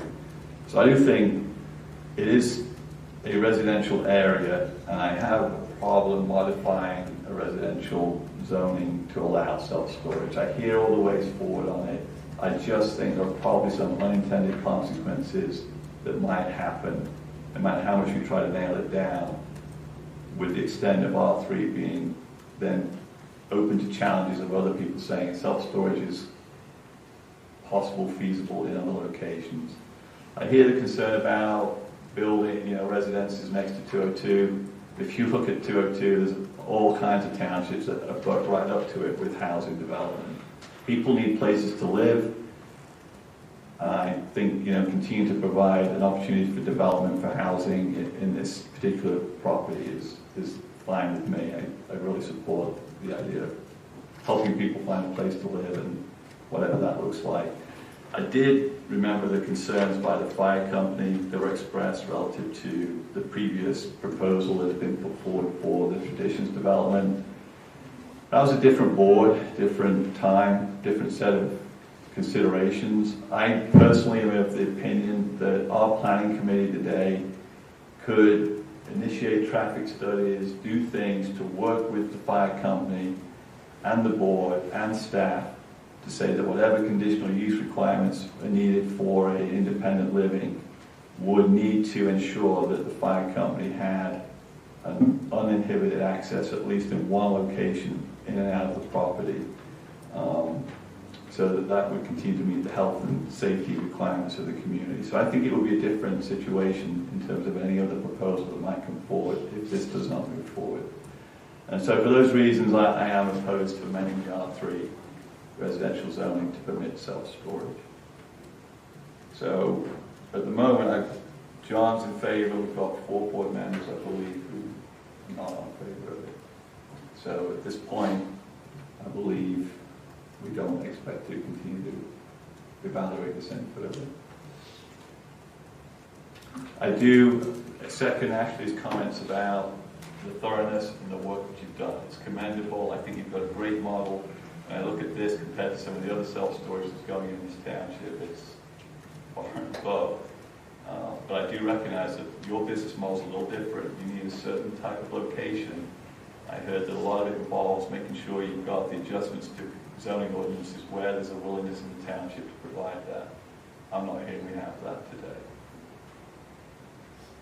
Okay, thank you. Thank you. If the public wants to make some comments, I'm open to it, but at this point, you've heard from the board, so. Yes, sir. Yes, Keith Dickerson, on Culbertson Circle, which is abutting the property. And just hearing some of the board's concerns, I think there's a lot of other issues you're not recognizing, maybe because you weren't present 15 years ago when the Traditions property was being proposed. But, you know, the impact of the firehouse, having access to the back driveway, has big impact to the broader community. The firehouse posted a memo on their website about their concerns and the deleterious effects that it would have on their operations.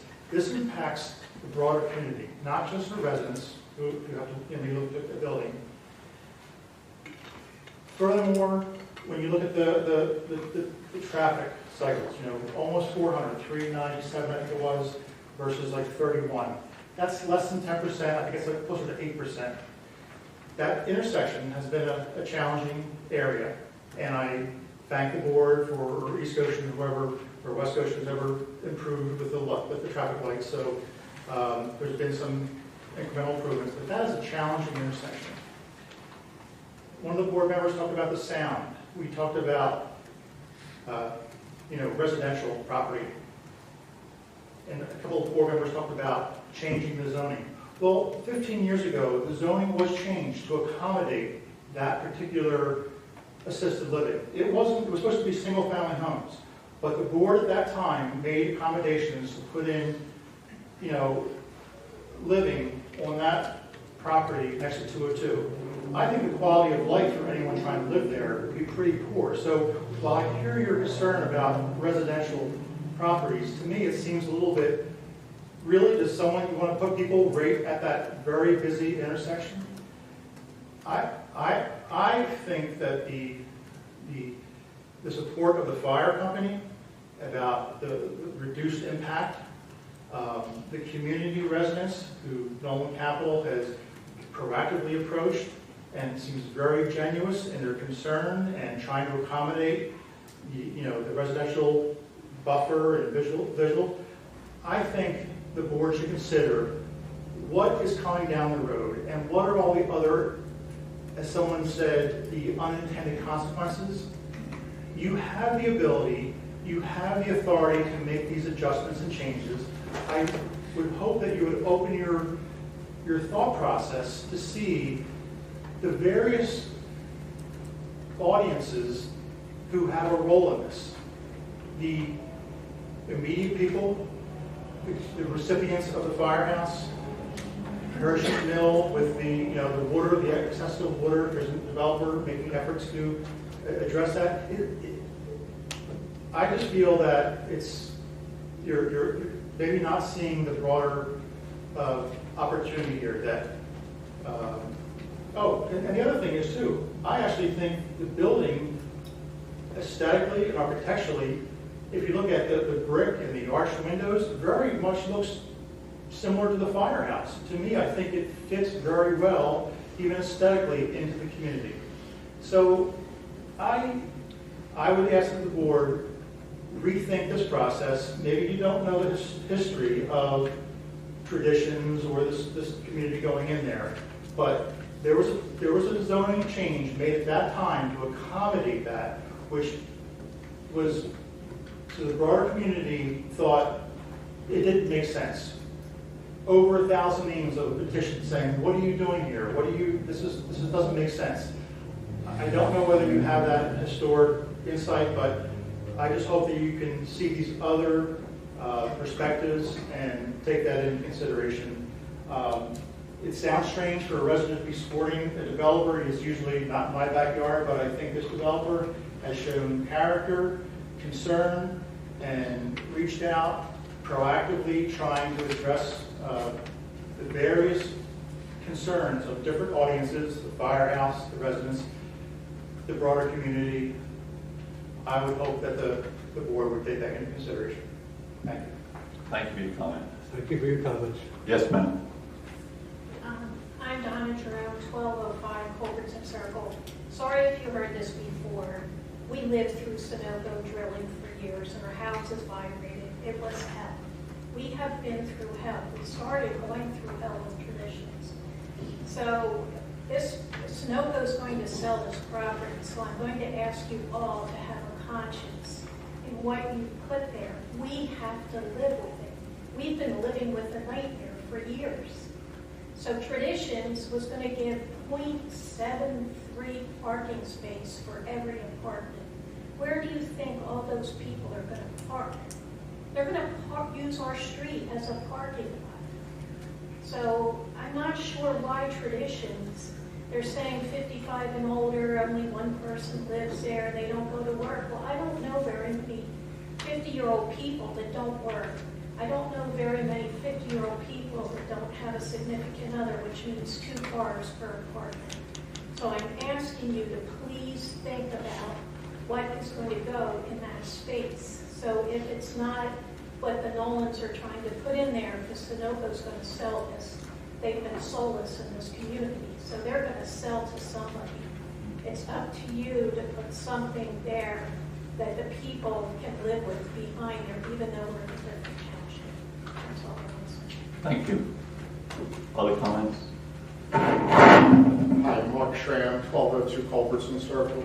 Somebody had mentioned I am the property that has the most effect for my backyard. That was my white stucco wall that you could look over. And I know Sunoco is going to sell that property, as Donna said, the Nolans and the way they came at this. And I have to tell you, I was not even open to talking to them when they came. This is the best case scenario I could wind up in my backyard. Believe me, I enjoy being here tonight. And don't even know if I'm wasting my breath that the supervisors didn't want to hear from us before, rendering their opinions. But this is, it would reduce sound that we have now. Nobody's cared what Sunoco's done, and I get how big money works in politics, but I just think you should really consider. What's that? And we've spent thousands of dollars in trees behind our fence to try to create our own natural wall. And like 2 of them are actually dying because they ran off of that stream yourself. We've done a lot just to make that area a little bit worse. So I'd ask the board to reconsider, because when it's your backyard, I believe you would think this was the best use that could be there. And the development of single-family homes there, it's not a reasonable business plan. So, and the idea of the over 55 community back there was my worst nightmare. I probably would have sold the home. I raised my family, so I would just ask the board to reconsider it. I have no skin in the game other than want peace and quiet in my backyard. And I think after construction that the Nolans would deliver that. So I ask you to reconsider. Thank you very much. Thank you. Any other comments? Yes, good. My name is Ted Harrison. I'm the president of Goshen Fire Company. Being based in the community, we are obviously here, no matter who our neighbor is. We just want to point out, very similar to residents, that we were very impressed by the Nolans reaching out early on. They really took into consideration some of the access concerns that the fire company has, both for our vehicles responding as well as our volunteers coming onto the property. So just keep in mind, whatever goes in next door to us, please keep the fire company in mind as far as our response, both going out as well as coming in, and how any development next to us could affect our back driveway, our parking spaces, our storage facilities, for things like our Mother's Day and Easter flower sales that we hold at that location. And the impact of the community potential. And the potential impact of the community. Correct.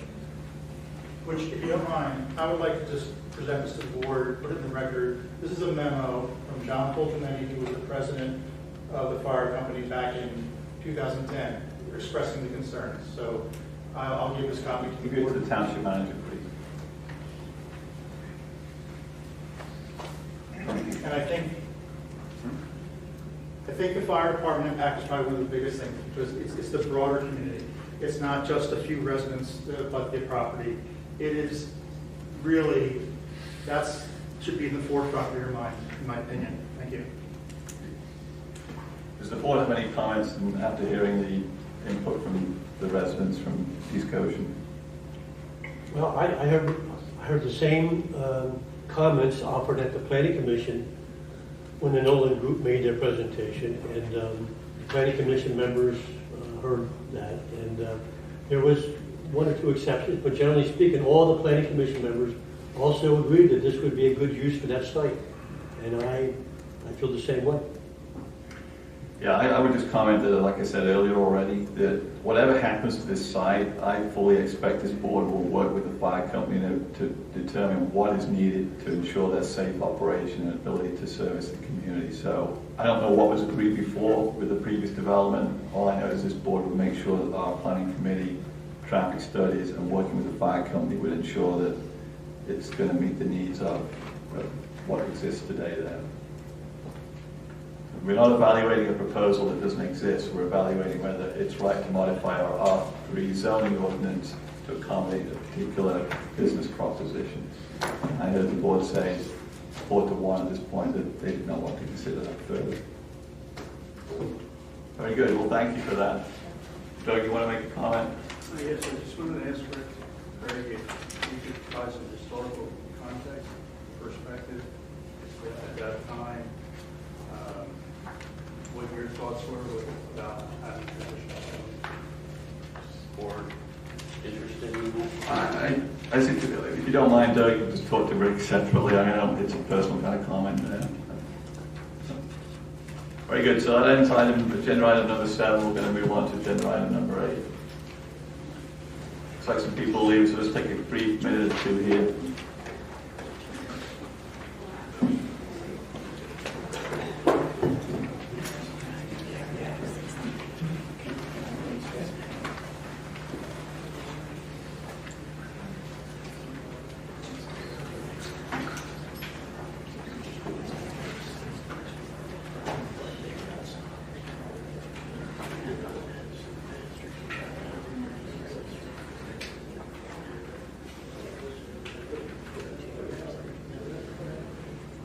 Mind closing that door at the back, please?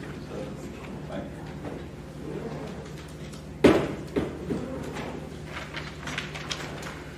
Very good. So we're on to agenda item number 8, which is a discussion and possible approval of ordinance number 4, 2022, amending Chapter 71, Stormwater Management of the West Goshen Township Code of Ordinances. Kristen. Sure. So the Chester County Water Resources Authority updated the county-wide stormwater management ordinance. So the original ordinance that the county adopted in 2013 was pushed out to all the municipalities, and West Goshen adopted it November 13th of 2013.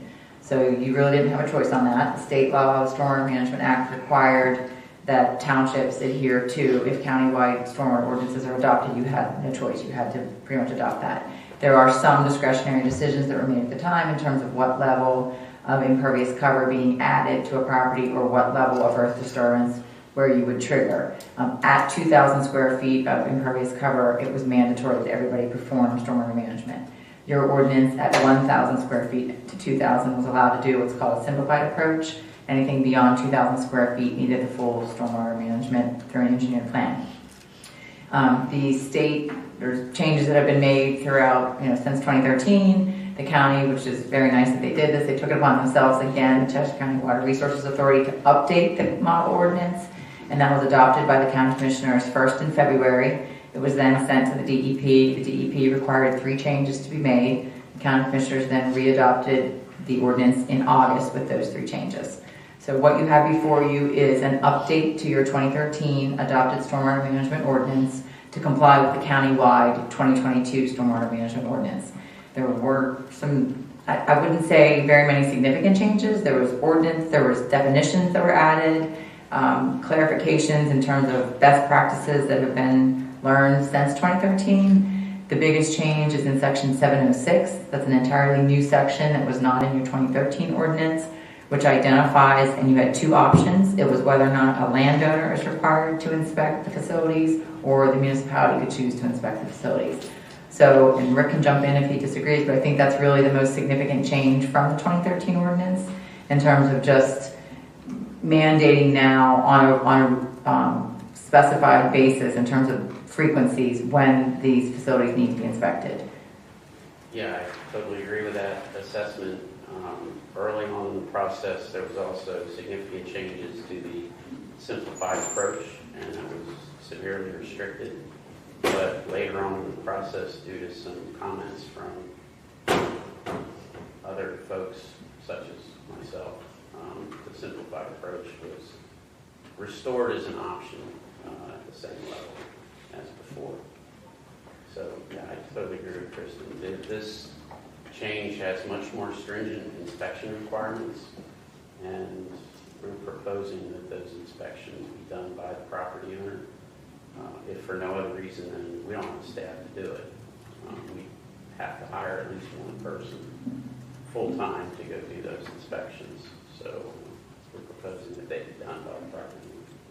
And Rick, tell me if you agree with me that as far as a developer or somebody proposing to develop their land, they probably won't really notice the difference in terms of the 2013 ordinance that you currently have versus the 2022, other than the inspections that are now added in section 706. No, that's correct. The impact on the developer is virtually nil compared to what we have now. The impact is on the property owner who wants to do a small project, and otherwise would require full stormwater management and engineering versus using a simplified approach. So last review on this, we talked about modifying some language in section 706 to ensure that it was a licensed professional with experience as needs to do the inspection. So that was included, right? Were there any other changes that we requested within the last review we did? There were some definition changes. Pet, I think Tina Marie had a question on the pet, Change. which we changed. And that was done. Yep, I think those are really two. Those are the two main ones. So we did advertise because it's an ordinance change. We advertised in the Daily Local News on September 12th, and I sent a copy of the ordinance to both the Daily Local and the Law Library on September 8th. So we followed all the procedural requirements that we needed to. And we also posted the proposed ordinance on the Township website, the ordinance as a resolution section upon its passage. Very good. Is there any other board questions on the current state of the ordinance? Okay, are we ready to make a motion to adopt ordinance number 4/2022, which amends chapter 71, Stormwater Management of the West Goshen Township Code of Ordinances? Yeah, I'll make that motion. Is there a second? I'll second. Thank you, John. Thank you, Tina. Final chance for comments and questions from the board. Is there anyone in the audience who would like to raise a question? Yes, ma'am. My name is Carol Bourrier. We reside in Greystone. In reference to this proposed ordinance and the terminology and clarifications and changes, how does that apply with the transition from the property of the developer into the homeowners association? How would that apply, and how does that affect the residents?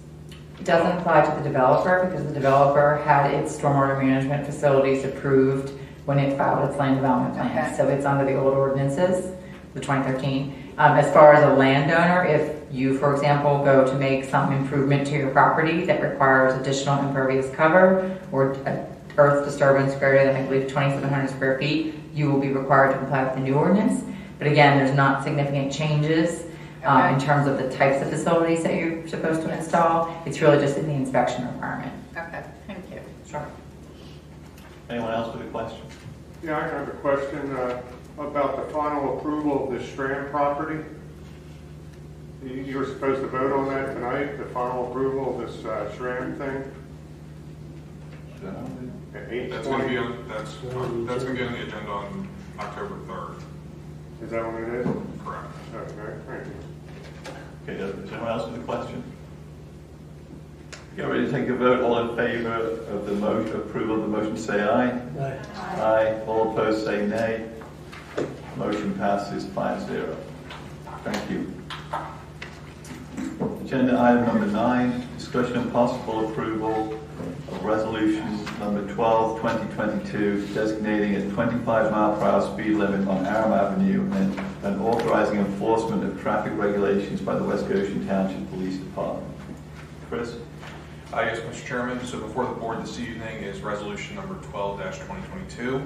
The resolution will authorize the enforcement by the West Goshen Township Police Department of a 25-mile-per-hour speed limit on Aram Avenue, as well as the enforcement of traffic control devices intersecting with the road. This is pursuant to section 75 of the Pennsylvania Code, section 6113B, that allows an owner of a property that is as 10 contiguous acres or more to request that the township enforce speed limits and traffic control devices on the property, provided that it's been posted in accordance with the prescribed regulations. By way of background information, as the board is aware, the property owner notified the Westchester Area School District that they would no longer permit school bus traffic on Aram Avenue due to certain concerns that have been raised. Since Aram Avenue is currently an undedicated road, it's considered a private street, and as such, the bus stops were moved from areas within Greystone to intersections on Pottstown Pike and Phoenixville Pike. We held a meeting with representatives of the township, the developer, and the Westchester Area School District, where a concern was noted that there's no traffic enforcement occurring on Aram Avenue. And while the Township Police Department does patrol this area, there's no enforcement that's going on since it is a private road. No traffic regulation enforcement, excuse me. So the developer's representatives indicated that authorizing this would allay their concerns and permit school bus traffic back on the road. In speaking with Chief Carroll, he does not have an issue conducting this enforcement as patrols already occur. So if authorized by the board, excuse me, the Westchester Area School District would be able to resume having bus stops on Aram Avenue, and these would be the same bus stops that were established previously. I would like to note that there will still be a bus stop at the intersection of Pottstown Pike and Aram Avenue, because that was a bus stop for Rankley Court previously. Is that correct, Dave? Yeah, there's Yes, that's correct. Rankley Court is the first development on the property. Correct. There's a 13 bus months. stop. Cul-de-sac. Okay. Correct. Any questions or comments from the board? I support this. I think that gives me a bus stop. Get back to where we were. Bus stop. Okay, so can we have a motion then to approve resolution number 12, 2022, designating the 25-mile-per-hour speed limit on Aram Avenue and authorizing enforcement of traffic regulations by the West Goshen PD? I'll make that motion. Thank you, Tina. Thank you, Ashley. Any other final comments or questions? Just want to thank Mike and everybody else that worked on that. Great job and great resolution for the problem. That benefits everybody. Are there any public comments or questions on the motion? Doug? Yes, Chris, this is still it's still on the dedicated road, correct? That is correct. This does not take dedication of the road. This only authorizes the police department to enforce traffic regulations on the road. So let's say there's an accident on the road, is it reported? Chief? Yes. So I was just wondering, when there's a traffic accident on a commercial property, it's private property, it's not reportable, but then This is considered a traffic way. so the state allows it because it's a through road to, Which just meets the definition of a traffic way. as opposed to a parking lot that's commercial. Correct. And the section that Chris cited is actually a section of the motor vehicle code, so it specifically authorizes that the police enforce on a private road if the property owner consents to it, it's greater than 10 acres. And we did receive, that was in the packet that's before the board, we did receive a request directly from the landowner. Question, these traffic control devices, are they located now at these intersections along Aram Avenue? Yes. Only if the streets have been constructed. Some of these streets have not yet been constructed, But they will be. but they will be. Okay. And when they are, they'll have the appropriate stop signs. But without this resolution, there'd be no ability for the police department to issue citations if someone fails to stop at it. Okay, so they were erected and installed by the developer, Correct. Yes. and they were will be maintained by the developer until such time that the township takes over dedication. Correct. That's correct. Okay. And by incorporating these additional roads, it prevents us from having to go back and redo this when they're constructed. Okay. So Yes. Better. I have a quick question about crosswalks, because I know that that's been brought up before. I know that we're not taking dedication of the road, but if we are going to be able to enforce on the road now, is it something in are we able to put crosswalks on the road? I don't believe so because we don't own the roadway. Crosswalks are already on the roadway. Oh, they are? Okay. Are they? They're already there. Yeah.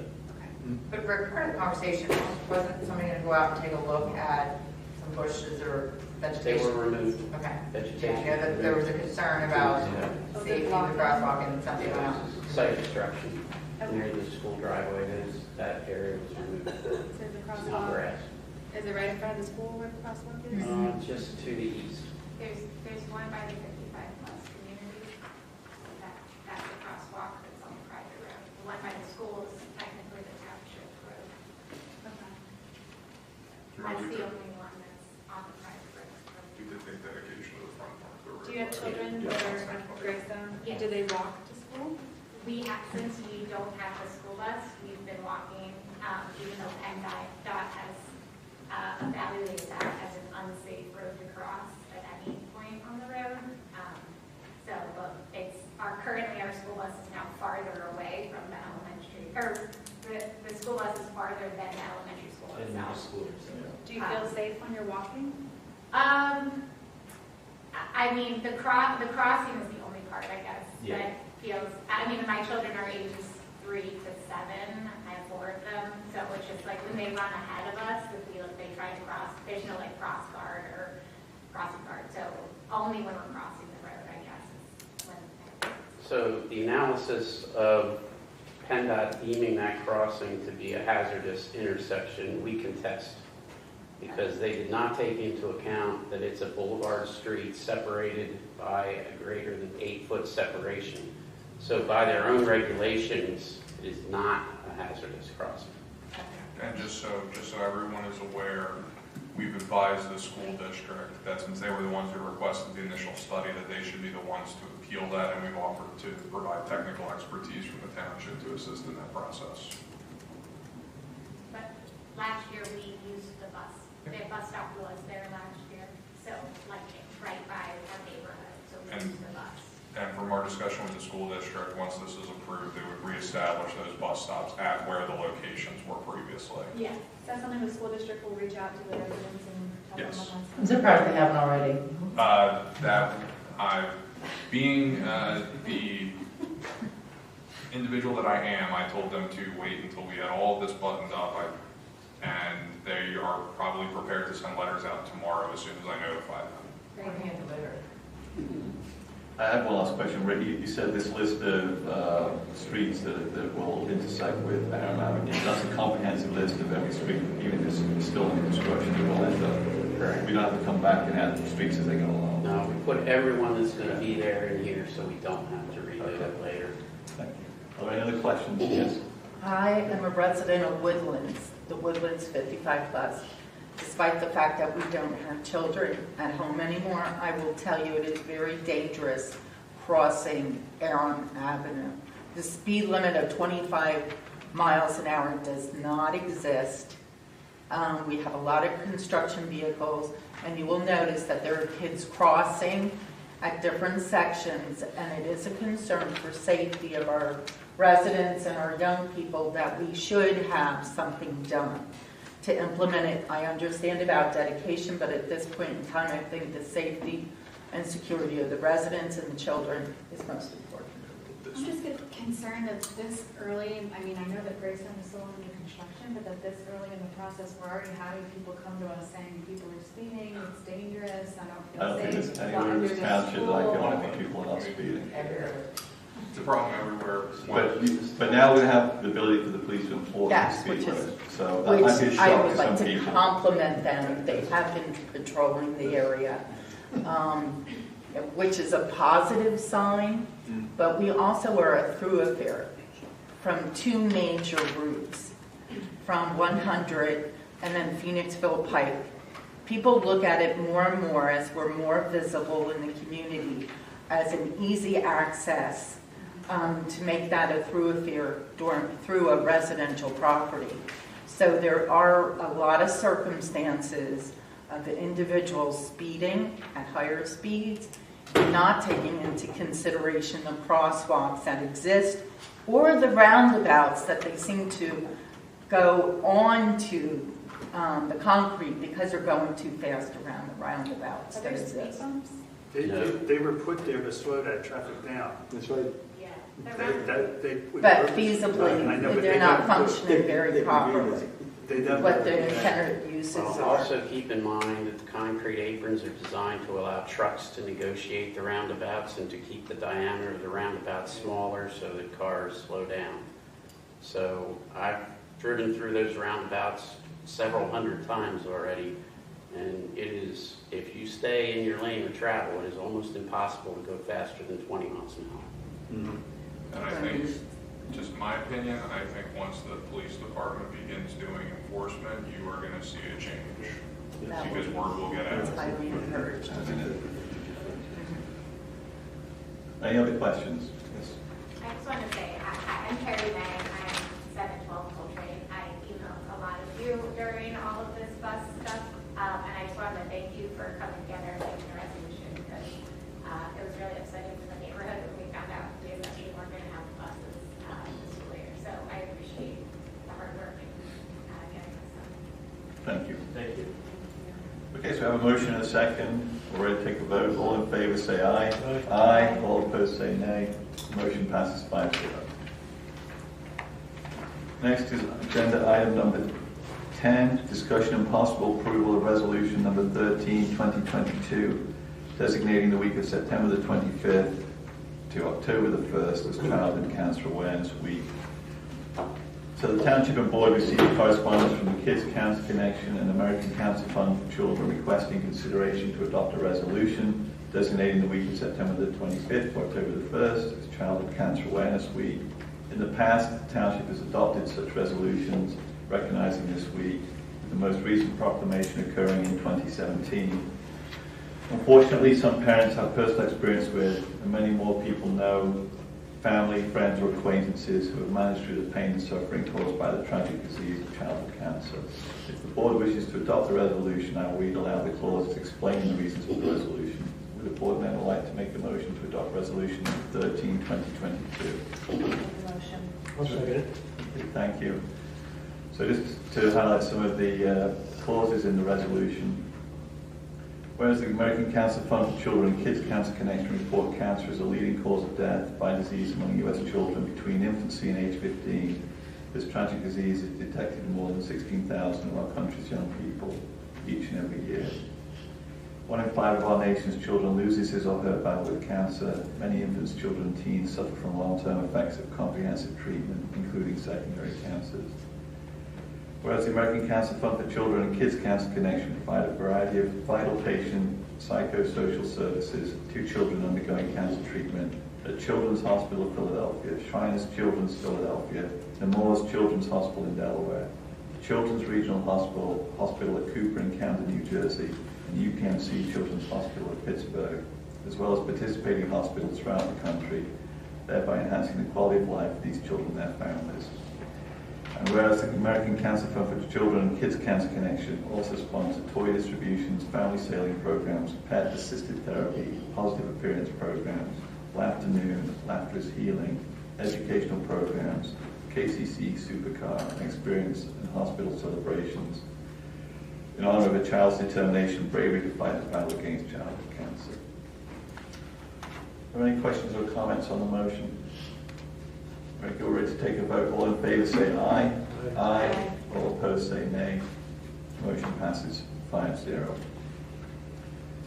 Next on the agenda is item number 11, discussion and possible approval of resolution number 14, 2022, approving the 2023 minimum municipal obligations to the West Goshen Township pension plans. Chris, you just want to walk us through what's been prepared here? Yes, Mr. Chairman. So before the board this evening is proposed resolution 14, 2022. This resolution would establish the 2023 financial requirements and minimum municipal obligation for the township's 3 pension plans. The total MMO, and I'll go over the individual ones in a moment, but the total MMO in 2023 is $1,146,407 across all 3 plans, which is 10% higher than the MMO for 2022. Please be advised, state aid covers approximately 40% of the township's MMO cost based on the amount that was received in 2022. So in terms of the individual plans for the administrative and roads employees pension plan, the financial requirements are $795,039, and the minimum municipal obligation is $626,163. For the sewer employees pension plan, the financial requirements are $296,163, and the minimum municipal obligation is $222,816. And for the police pension plan, the financial requirements are $751,470, and the minimum municipal obligation is $297,428. Thank you, Chris. Does the board have any questions about the resolution? Just wondering why we combine the administrative and roads employees pension plan. The other two separate out. That's just how it's always been. That's how the pension plan is structured. Generally, you have a separate sewer employees pension plan, which is Possibly because the municipal authority probably funds part of that, right? I mean, is it, no? no, it's all funded by the township. But I mean, does it come from your sewer revenue, so you want to keep it separated some way? Probably. Yeah. That's what I was thinking. It's allocated. It's allocated in the sewer fund. Any other questions? No other question. Okay, I'll make a motion to approve resolution number 14, 2022, approving the 2023 minimum municipal obligations to the West Goshen Township pension plans. Is there a second? Thank you, Ashley. We have a motion and a second. Any public comments or questions on the motion? Very good. We're ready to take a vote. All in favor say aye. Aye. All opposed say nay. Motion passes 5-0. Moving along, next on the agenda is item number 12, discussion and possible approval of easement agreements for the Baltimore Street Storm Sewer Project. Chris. Mr. Chairman, before the board this evening are 4 easement agreements related to the Baltimore Street Storm Sewer Project. There are 2 with A Dewey Pile Inc., one with APB Realty Associates P, which is the Faulkner Vehicle Dealership on Auto Park Boulevard, and one with Arkema Inc., which used to be Sodomir at 600 South Baltimore Street. Just a couple items to note for the board. We received a signed copy of the easement agreements for 2 out of these 4. A Dewey Pile has advised that they are in agreement with the structure of the easement agreement, but are waiting to execute until the board has approved. Is it 2 of 4? Is it 2 of 3? Good. 2 or 4. Dewey Pile is the same entity. But it has 2 different parcel numbers. Okay. And the same easement agreement was used for both, and their council just wanted the township, because the township is making obligations and commitments, and they want to make sure that that is approved and acknowledged the board will accept those obligations before they sign it. Okay. Which makes sense. I mean, they're the grantor, you're the grantee, so that makes sense. And when I wrote the memo to the board in advance of the meeting, we did not have a signed copy from 600 South Baltimore Street. However, we received that today, so we do have that in our possession. One thing that the board should be aware of with this project, and this is one of the 3 stormwater projects that was allocated in the American Rescue Plan Fund. There is a 12-inch water main that's owned by Aqua that runs along Baltimore Street that conflicts with the storm sewer Pine 4 replacement. So we have prepared a reimbursement agreement outlining that we will replace the water main as part of this project, and Aqua will reimburse the township for its costs associated with that work. We're waiting for comments on that, so that will be presented to the board at a future date, but I wanted the board to be aware that that's going to be coming back for approval. Dave, where's this Aqua main that's in conflict? I mean, you're doing Almost 2. dead center on the front. It's right next to that culvert. It actually goes right directly under it, perpendicular. It's running down Baltimore Street. It's running down the center of the street. Then. And actually sanitary is in the way too. We'll take care of that. Well, the current pipe that's there now, how does it get across the? It's actually under the. We have a pipe culvert through there. Yeah.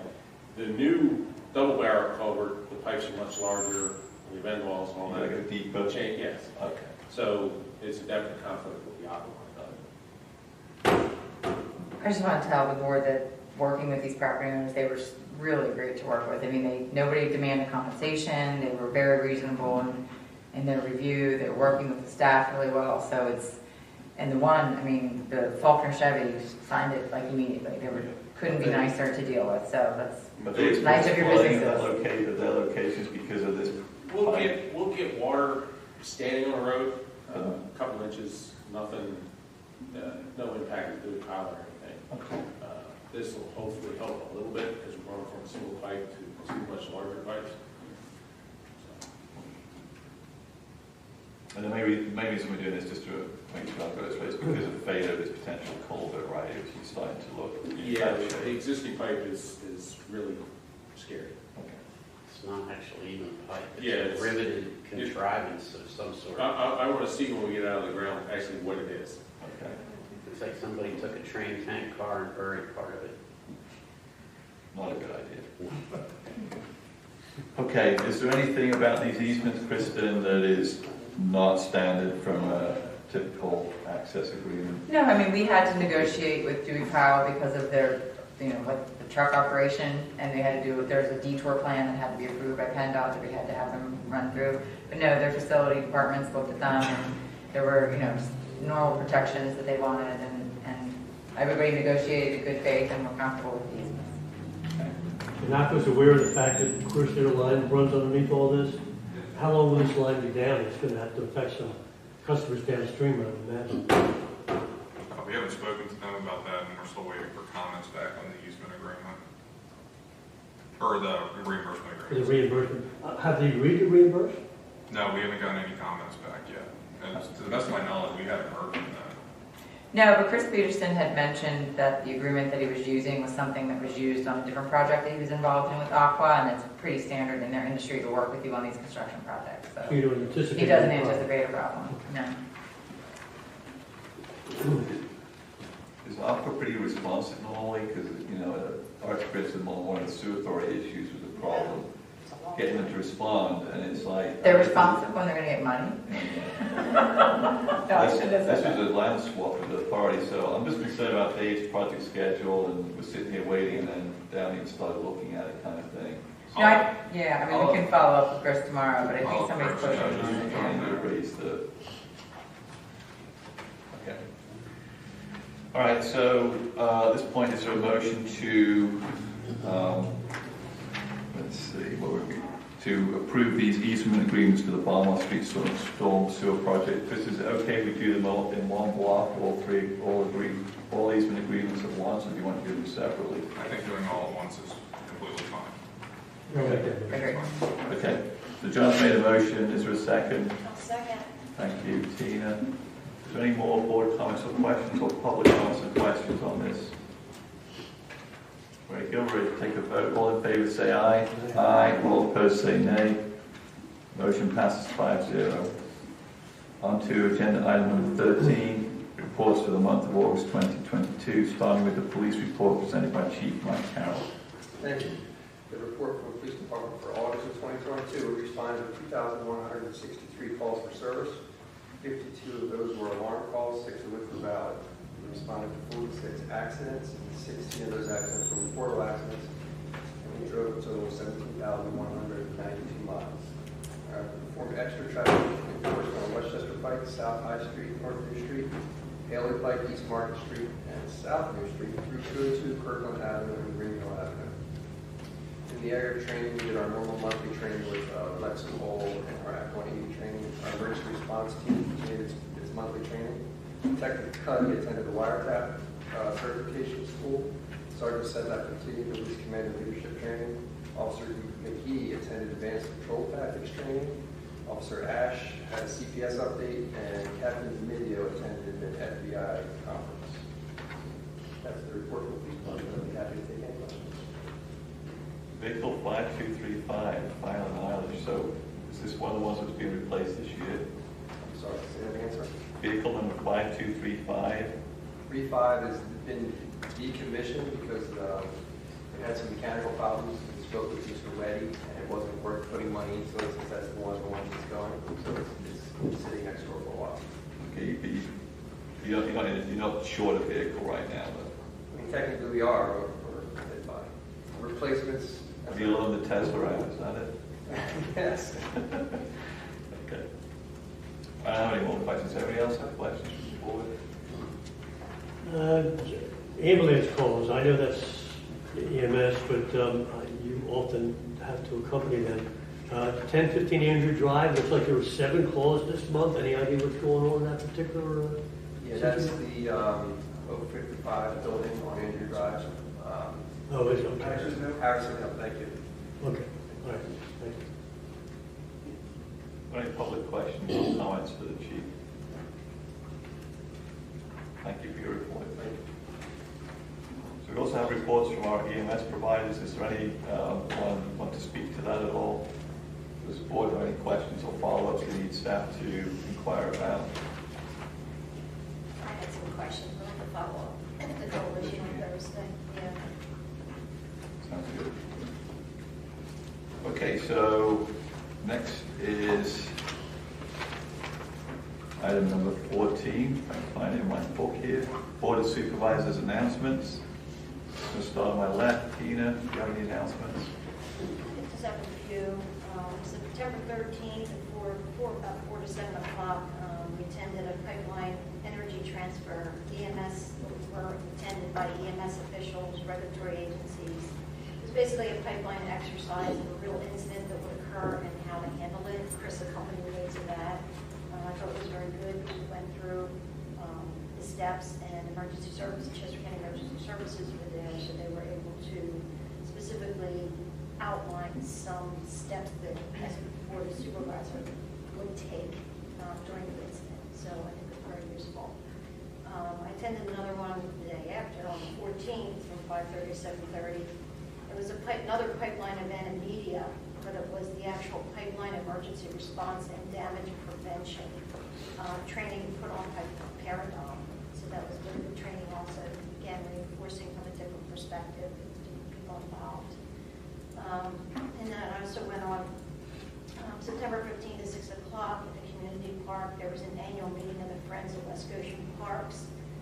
As you probably know, they're a nonprofit group assisting the West Goshen Township Park and Recreation Board, consisting of 4 to 6 people. So it was very informative to me, just to see some of the things they've worked on, some of the things they're doing, what they're looking forward to in the next year. And then the last thing is that our next coalition meeting will be this Thursday, on the 22nd. We have a very robust agenda as things are added, and I think we've come a long way, a lot of progress in the coalition, and I look forward to continuing with that. So just a question, Tina, on the coalition. So we talked about having the opportunity to potentially review and have a draft contract for at least GFAT for 2023. Right. We heard from Grant today that probably not for Goshen Fire for 23, more like 24. Who is working on preparing a draft contract? I am. Kristen is? Yep. Hope to have something by the end of the week. Okay, Yeah. can you include in there a provision that if an assisted living facility does make contributions or what we call subscriptions to GFAT, that is credited against West Goshen's contribution, or contract amount. We Okay. also talked about a lump sum for too. I just want to have it in the contract with GFAT that if we end up in a situation where assisted living does make a voluntary contribution to GFAT, that if that assisted living is in West Goshen, that is credited towards our amount. Are you thinking there's going to be contribution? I'm going to ask for one, Okay. and I'll see if it's The reason I say it is, in East Goshen, it was something that Rick Smith fought for at the Wellington side of the site, and they just, no thank you, like, no thank you, yeah, keep asking, I'm I'm going going to keep to ask them, telling and you. I'm going to publicly put them on the spot as to why they were not willing to make a contribution when they have a call a day, or whatever it is. No, it's a lot. So, A lot of calls. all I can do is ask, No, if that's they fine. do it, I want to have this already in place, so we're not coming back to GFAT. Okay. Also, just to add to that, I think there was some concern about doing an annual review on the call volume, which is part of the formula that would determine the amount of the contribution. That call volume may change from year to year. For example, we had a situation here in West Goshen, which went on for a couple of years. One particular location it's probably increased our call volume by maybe as much as 10% over the course of the year. And once that was resolved, then that reduced our call volume. Yeah, I'm curious as to where we're going to end up with how call volume is calculated. I mean, Grant presented a proposal that it was based on 2 years of actuals and an estimated current year as to the way to calculate the percentages. You know, is that where we're headed with the GFAC one, or are we trying, you know, I suggested one of the other things is trying to do an in-year calculation. I think it's doable really, but again, it's down to how you structure the contributions. If we go in with a budget amount and we make a payment in June, and then we do a true up at the end of the year based on actual call volume of in-year calls, I think that would work too. So I think these are things we can work on and again raise it at the coalition meeting, and then we can give Chris the directions to how to put it in the contract.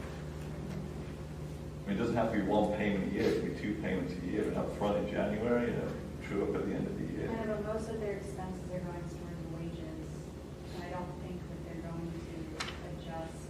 Why don't we make our contributions now to go with this thing random with some money actually give The us boroughs 4 times a year. The existing the contract. existing one? Yeah. But our voluntary contributions are, I believe they're lump sums once a year. yeah, but not necessarily January the 1st, are they? No, they're usually later in the year. Again, it doesn't have, you could give them 3/4 of the money in the first quarter and then just have the quarter. It's not going to, the call volume's not going to be that change that much, but if we're trying to be accurate in year and to avoid the situation John's trying to avoid, you do it in year, which is the cost of the in-year service. This is just my opinion. Again, coalition can talk it through. What's the frequency now in the contract they've issued? I don't know, I haven't gotten far into it. Oh, okay. I had to get a conditional use order for development, took me 80 hours, so now this is my next priority. All right. Yeah. Good. Well, discuss it at the coalition meeting and see if you can persuade them, John and Tina, that it would be a good idea to do that. Okay, thanks. Robin? Hi. On September 15th, Chris and I went to the COG. It was unfortunately not the easiest meeting because some people came late, and it was kind of a quick discussion. So the last meeting is now November 17th, and we'll be at East Goshen. If anyone wants to go to the Council of Governments, you can kind of find out where we are in East Goshen for the last meeting. When is it, November? 17. 17th. Is there any active agenda items, or is it just a report out of Well, this current topical issues? Yeah. So what we got from this was then some minutes that were already taken from the Thornbury Township time period, and we talked to a lot of the new supervisors, but we really didn't really have much there except for some things that came up about permitting, and maybe better explaining that. We discussed e-permitting, so essentially the ability to submit permit applications online. I know that's something that we've discussed briefly internally, but not in depth. So out of the COG municipalities that are doing it, there are only 2 that have actively implemented it, which are East Bradford, which is still kind of in the, what I'll say, infancy of it. They're just kind of starting to do the transition, and West Whiteland. The remaining municipalities in the COG are exploring it. What's the feedback? The feedback from West Whiteland is they really like it. East Bradford is still kind of in the learning stages, from what I gathered. Is it a standard software package that's available, so you don't have to spend customization money? And it'd be something I would look towards, because we currently use Munologic for our permitting software, so it's something. It would be something that I would look to Munologic that we can offer through that instead of purchasing a new software. We might have purchased an additional module maybe, but I wouldn't want to do a whole new package and transition. Looking at Brian. I have experience with all one too. Yeah, you bring some experience to it. A lot. I'm sorry. I forget what West Whiteland said they were using, but I know East Bradford was transitioning to Tracer. Yeah, I've used Tracer for one purpose. Okay. Very good. We actually may have a topic we want to add to the COG agenda in November. Anyone comes out of coalition meeting on Thursday. Maybe a topic. Okay. Well, that's a teaser. Yeah. You're gonna share any more? Is that it? That's yet to come. I'd like to share it with the coalition first. Okay. Thanks, Robin. Yep. Ashley? Sure, I just have two announcements. My first announcement is that the Parks and Recreation meeting is rescheduled. It's not happening this Wednesday night. It's rescheduled for Wednesday, September 28th at 6 p.m. here in the Township Building. And my second announcement is that, we were all invited to the ribbon cutting at Westchester. They just opened their new Science and Engineering building. It's a really beautiful facility, so I really appreciated that the administration reached out and invited all of us to go, and it was a good time. It was good to see them. Actually, was that near the Schmucker Science Center? It is next to, it's where an old parking lot used to be. Is it Schmucker Science? On Church Street? Yeah, It's Westchester University? yes. Yeah. Like if you keep going down University Avenue and then it sort of turns into the sidewalk, it's right there. Oh, by where Lawrence? Yes. Okay. Really beautiful facility. Very nice. Anything else, Ashley? Okay, John? I have no announcements unless you want to hear about my Mexican cruise trip. We got pictures. Maybe that's what we can do outside the meeting. Next board meeting, photos. So I have a couple of announcements. The board met in executive session on September the 7th with PADEP to discuss acquisition of real estate.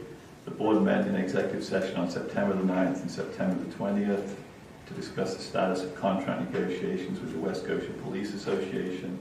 And the board met in executive session earlier this afternoon to discuss public safety resource considerations with Chief Carroll. Next on the agenda is item number 15, Township Manager's announcements. Yes, I only have a few announcements. In addition to the Park and Recreation Board meeting being moved to September 28th, this is just a reminder, the Board of Supervisors meeting for the first meeting in October will be held on October 3rd at 6 p.m. in this building instead of October 4th. We did run a legal advertisement for the changes for both meetings, and they're both posted on the Township website. Our September e-news will go out this Friday. And then in terms of park and recreation events that we have upcoming for movies in the park, we have Minions: The Rise of Gru will be played on September 24th, and Luca will be played on October 1st. The Township Yard Sale will occur on October 1st, and we have a fall art reception on Thursday, September 29th in this building. Thanks, Those are all my announcements. You just reminded me, I will be absent on the October 3rd meeting, and Ashley will chair the meeting. Okay, next on the agenda is item number 16, Township Engineers announcements. Thank you, Mr. Chairman. I don't really have anything to add to stormwater other than the new ordinance. I think that's enough.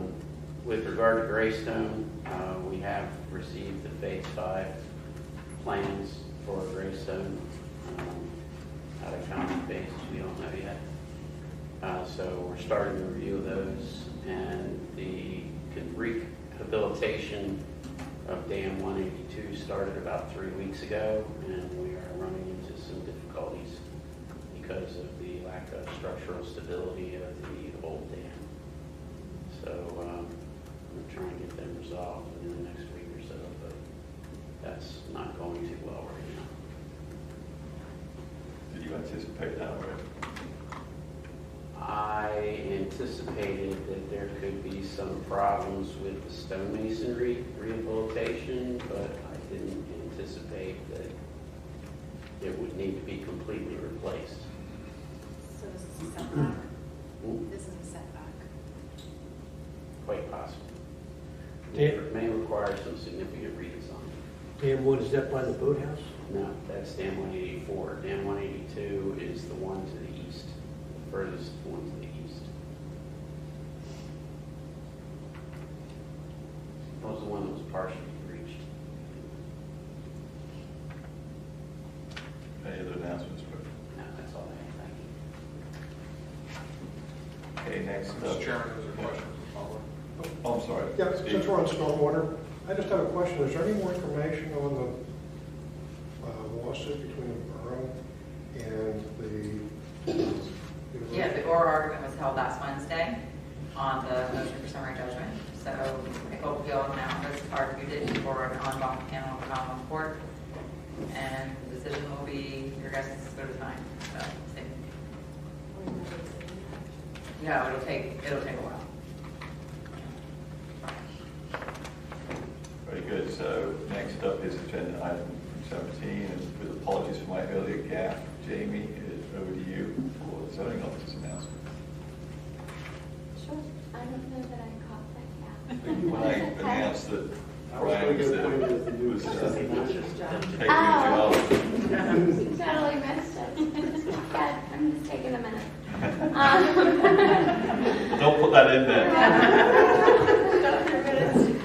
So the zoning hearing board held a hearing on August 22nd, 2022 to hear the application by RPMC Services LLC for the property at 813 Westchester Pike. They were asking for relief. It's a 5-foot zoning variance relief, or the relief is to allow for a garage to be built 5 feet from the property line. So they're asking to remove an existing garage and 2 sheds to construct this garage in the same approximate area where the existing structures actually attach and cross the property line. So they will be replacing a structure and improving a nonconformity, and so they're asking for relief to remove but also rebuild. And the decision has not been rendered. The next meeting of the zoning hearing board is set for August 26th, and they will, sorry, I do that every time, September 26th, but unless they will meet to render the decision then unless the zoning hearing board decides on a different meeting date, which has maybe happening. That will be advertised. Okay. That's all I have. Thank you, James. Okay, next is agenda item number 18, approval of Board of Supervisors meeting minutes of September the 6th. I'll start off. I just have a couple of changes, Jamie. They're pretty straightforward. So on page 8, the sentence that starts about 2/3 of the way down the page, Ms. Garnier made a motion to award the 2022 custodial services rebid for West Goshen Township, and Ms. Smith seconded. Just insert there the name of the company who it was awarded to, just for the record. State building maintenance. And then on the page 9, under the police report presented by Chief Michael Carroll, the last sentence says, Chief Carroll confirmed that the subdivision is patrolled, but currently there is no enforcement permitted. Could you just put traffic enforcement? Yep. Thank you. Are there any other corrections or omissions that need to be adjusted? No. I'll make a motion to approve the meeting minutes of September the 6th, 2022. Is there a second? Thank you, Ashley. Is there any public comment or questions on the minutes? Okay, ready to take a vote. All in favor say aye. Aye. All opposed say nay. Motion passes 5-0. Did I hear you say aye? Aye. Yeah, I say aye. Okay. Sorry. It is 5-0. Thank you. Fall asleep. Okay, so last up on the agenda is item number 19, approval of the Treasurer's Report dated August the 31st, 2022 for the General Fund, the Sewer Revenue Fund, the Waste and Recycling Fund, and the Capital Reserve Fund, and the bills to be paid from these funds. I will make a motion to approve the bills to be paid from the funds I just described. Is there a second? Ashley is a second. Are there any questions on the Treasurer's Report or the bills to be paid? Are there any public questions or comments on the bills to be paid or the Treasurer's Report? Okay, ready to take a vote. All in favour say aye. Aye. All opposed say nay. Aye. Thank you.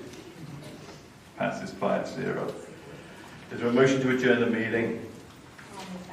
I will second the motion. All in favour of adjournment say aye. Aye. All opposed say nay. The meeting is adjourned. Thank you.